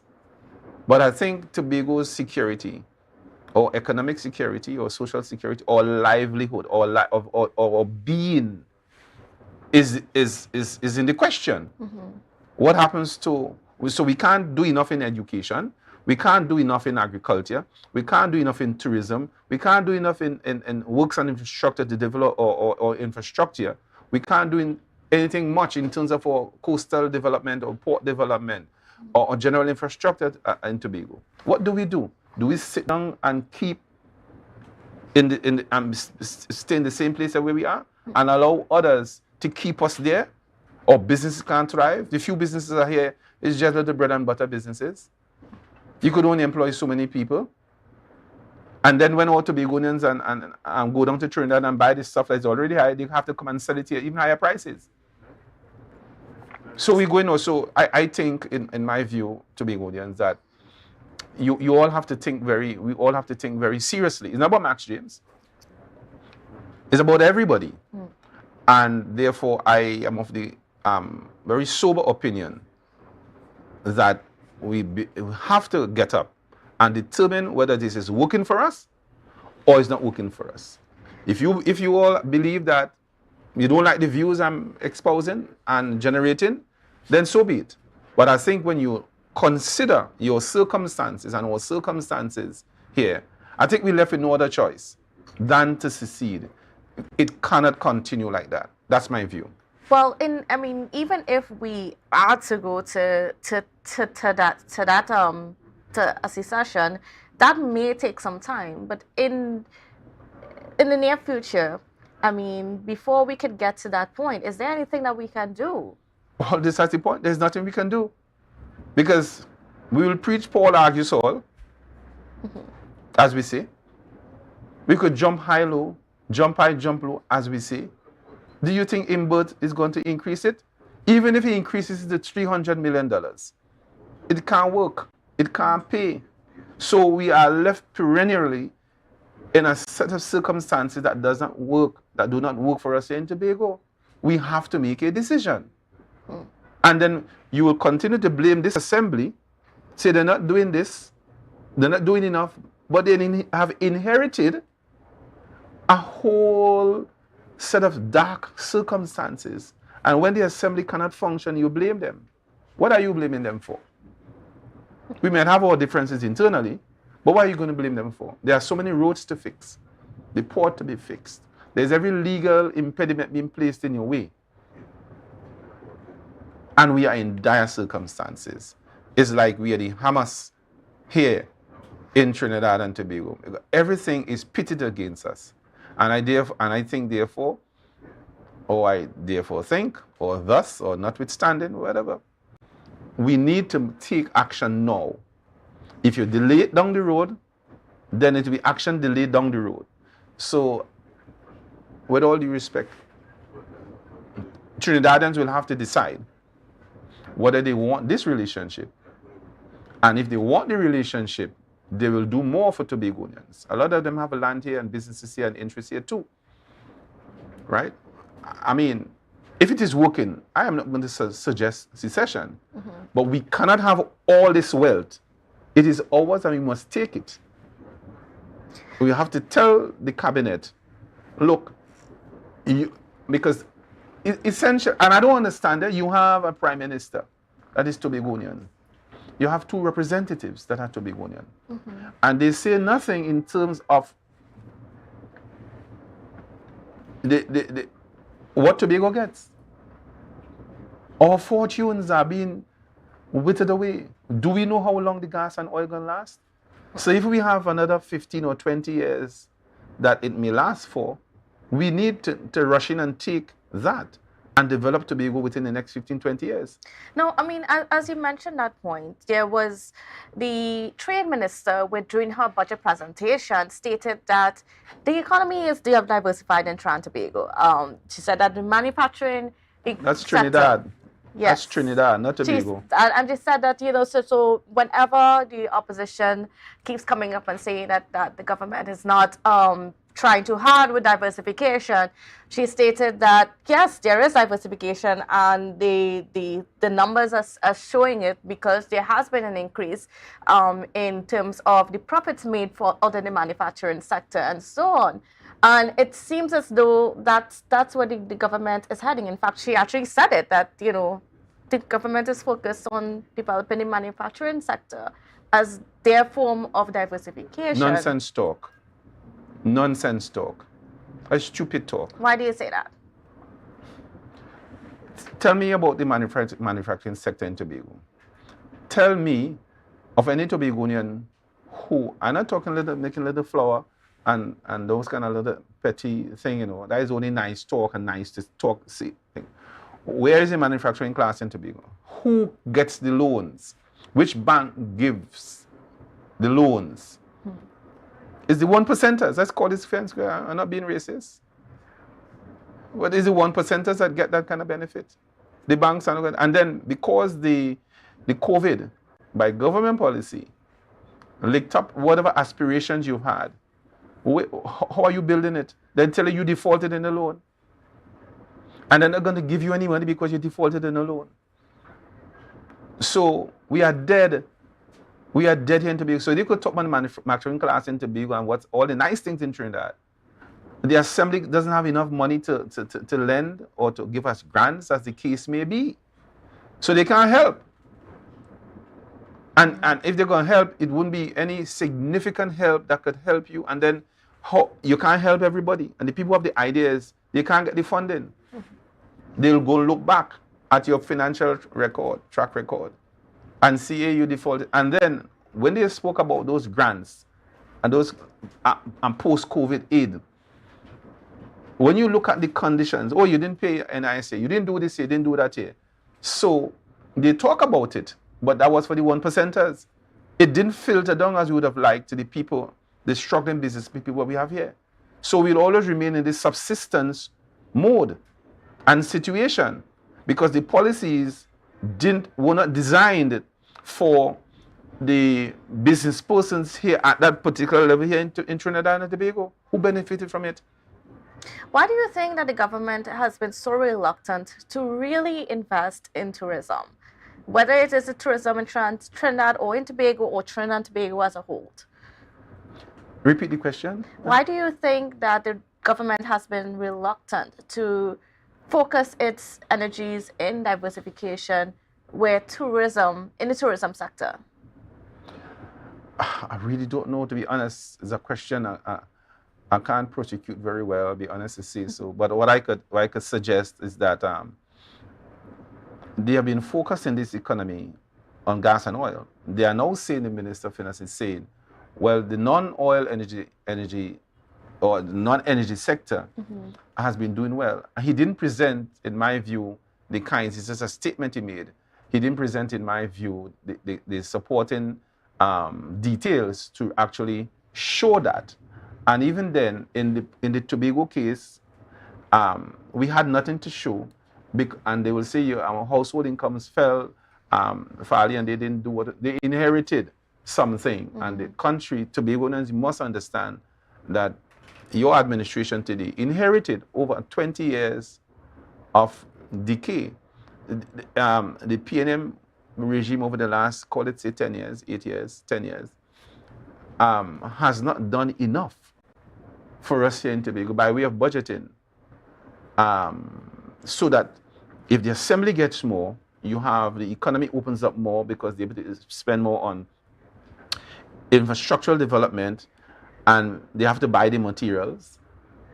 People will, so that to do the development work, they have to purchase to do the development work, and they have to employ people to do the development work, and that way the economy is stimulated in all areas, whether it's in housing, whether it's in roads and infrastructure, whether it's your tourism plant, whether it's your agriculture, roads and infrastructure, and all the support systems. So there is where we can't do anything because they have severely shackled you to a minuscule budget, so that we could simply say they are killing us.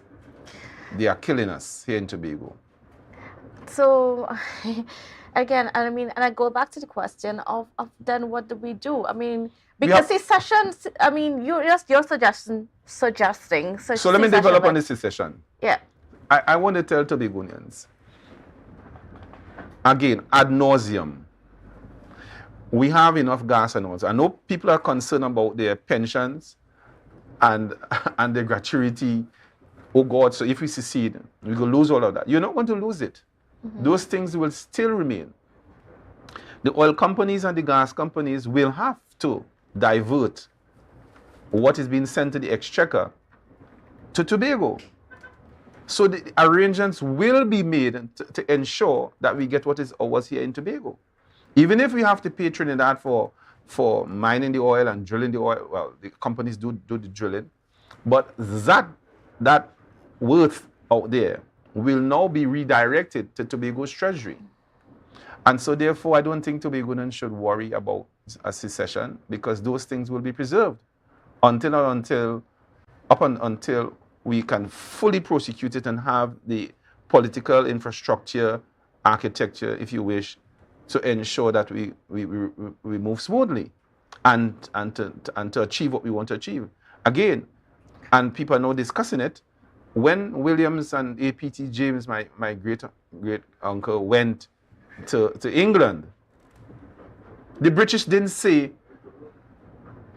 you must do this, you must do that, and asking you if you are able to. We begin to doubt ourselves as if we are unable to take up our bed and walk. Tobagonians have to come out of their swaddling clothes, so to speak, and to take up their bed and walk, and to determine our destiny for ourselves. I expect this Executive Council to lead us in that direction. I'll be very disappointed if they don't. Autonomy is the discussion, and we need to put all the things in place to achieve it, in terms of how we think, how we work productively or not, how we treat with workers on the minimum wage, how we treat with contract workers, how we treat with all aspects of our lives here, how we do our agriculture. Are we really tilling the land? farmers have been given land and they're not tilling the land. And then when you see you're going to take away the land, they say, and they make a political mess of it. So that we have to be more responsible in all areas as a Tobagoan people. If we seriously want to do the autonomy, that doesn't mean that the autonomy hinges on that. We're supposed to get it anyway. And we determine how we will fix our business here in Tobago. So that, I think that we're in a situation where at that juncture of our existence, where we must take up our bed and walk. All right. Well, Mr. James, that's how we're going to have to leave the conversation this morning because we are out of time. But we've got a lot more coming up on the program, and I want to thank you for being on with us. So, viewers, please don't go anywhere.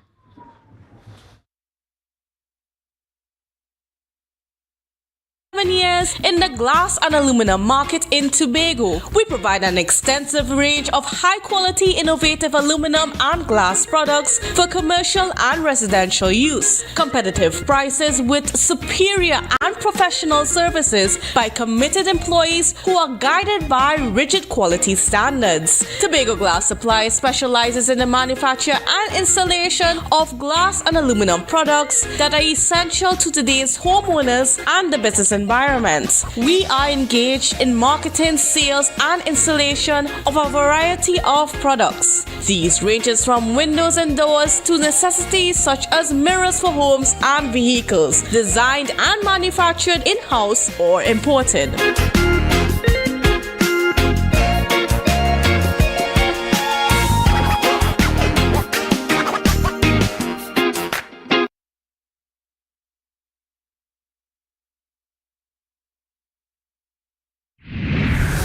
25 years of real good dashing food, delicacies, and enjoyment. Well, it come around again as we celebrate 25 years of the Tobago Blue Food Festival. This year promises to entice your taste buds again on Sunday, October 15th at Bloody Bay from as early as 10 a.m. All are invited to the celebration filled with craft, games, but most importantly, blue food. This is a brunch-style celebration and will also see the likes of Super Blue, Nyla Blackman,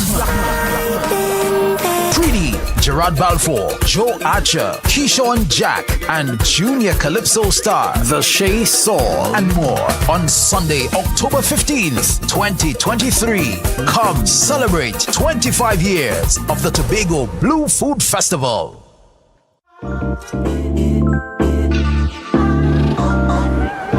Wait, I don't even have suit and thing for this wedding. Why getting them things? Gonna put my right over there. Alright, thanks. The Port Mall, where the varieties are large from your favorite stores, from restaurants to salons and from clothing stores to jewelry stores, located at Sanctus Hill, Scarborough, Tobago. Telephone number is 868-334-6589.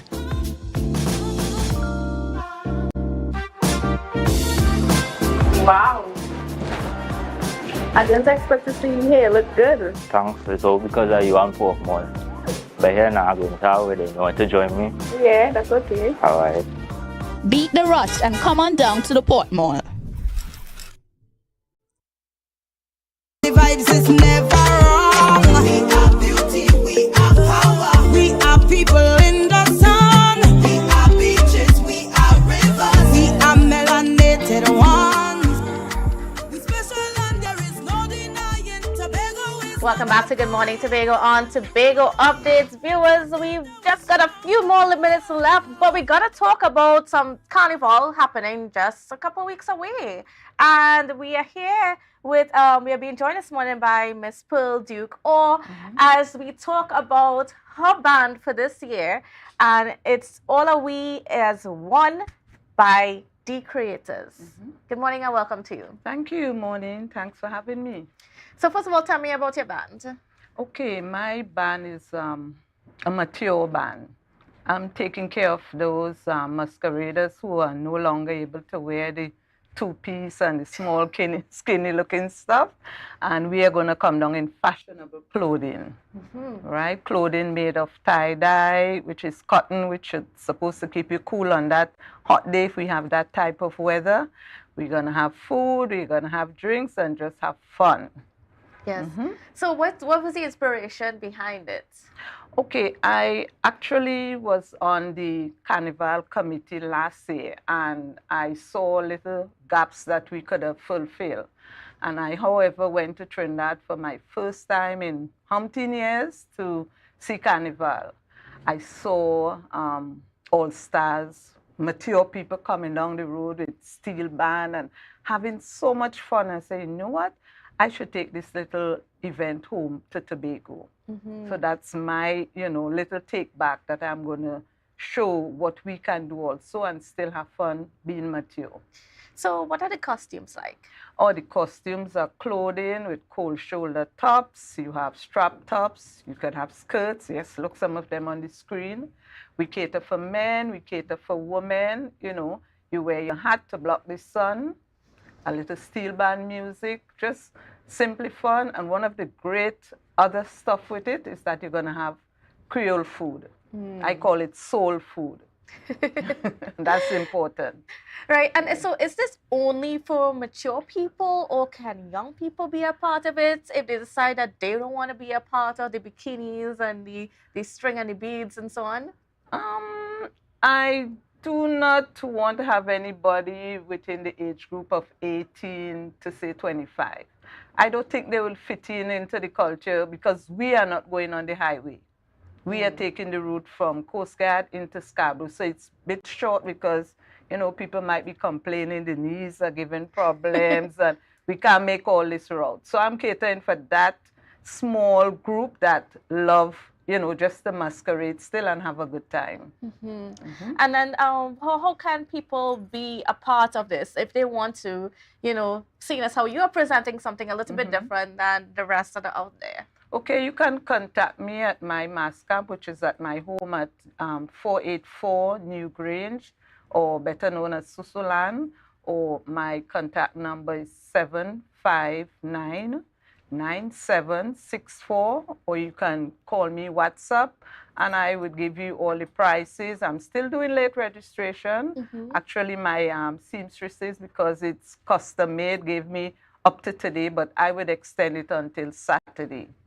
Right? Bring your whole posse, bring your friends. I had a friend said, I can't make it and I love it, but my knee's not good. And another one said, why don't you buy the clothes and just stay on the sideline and support? So whichever way you want to do it, I'm welcoming everyone. So are you going to have a truck, or are you just going to have actual steel band accompanying you? Well, the steel band is going to be part of the production on the road from the festival committee, and all the music I am going to, be facilitated with them. Because that little space, when everybody else is on the highway, we would be in Scarborough to entertain the folks. All right. So, folks, I mean, I know we're a little bit over time right now, but of course, I mean, I just want to make sure that you all could, those of you who are out there and looking for a carnival band with a difference, and you're not very comfortable in, being exposed, there are options for you to still enjoy yourself, but be properly clothed. Yes, I agree. That's the intention. All right. So get connected with All Are We as One, right? From D Creators, and of course, led by you, Miss Pearl Duke Orr. All right. So I want to thank you so much for being on with us, and yes, I wish you best of luck in Carnival in a couple weeks' time. We're looking forward to seeing you all out on the road. Yes. Brightly colored, all the fusions of Caribbean colors. I welcome everybody. Groups, you get a special discount. So come on all, call me, and let's go ahead with it. All right, great. And thank you so much for being on with us, and viewers, certainly for you for being here with us. Have a safe and wonderful day, and we'll see you again later.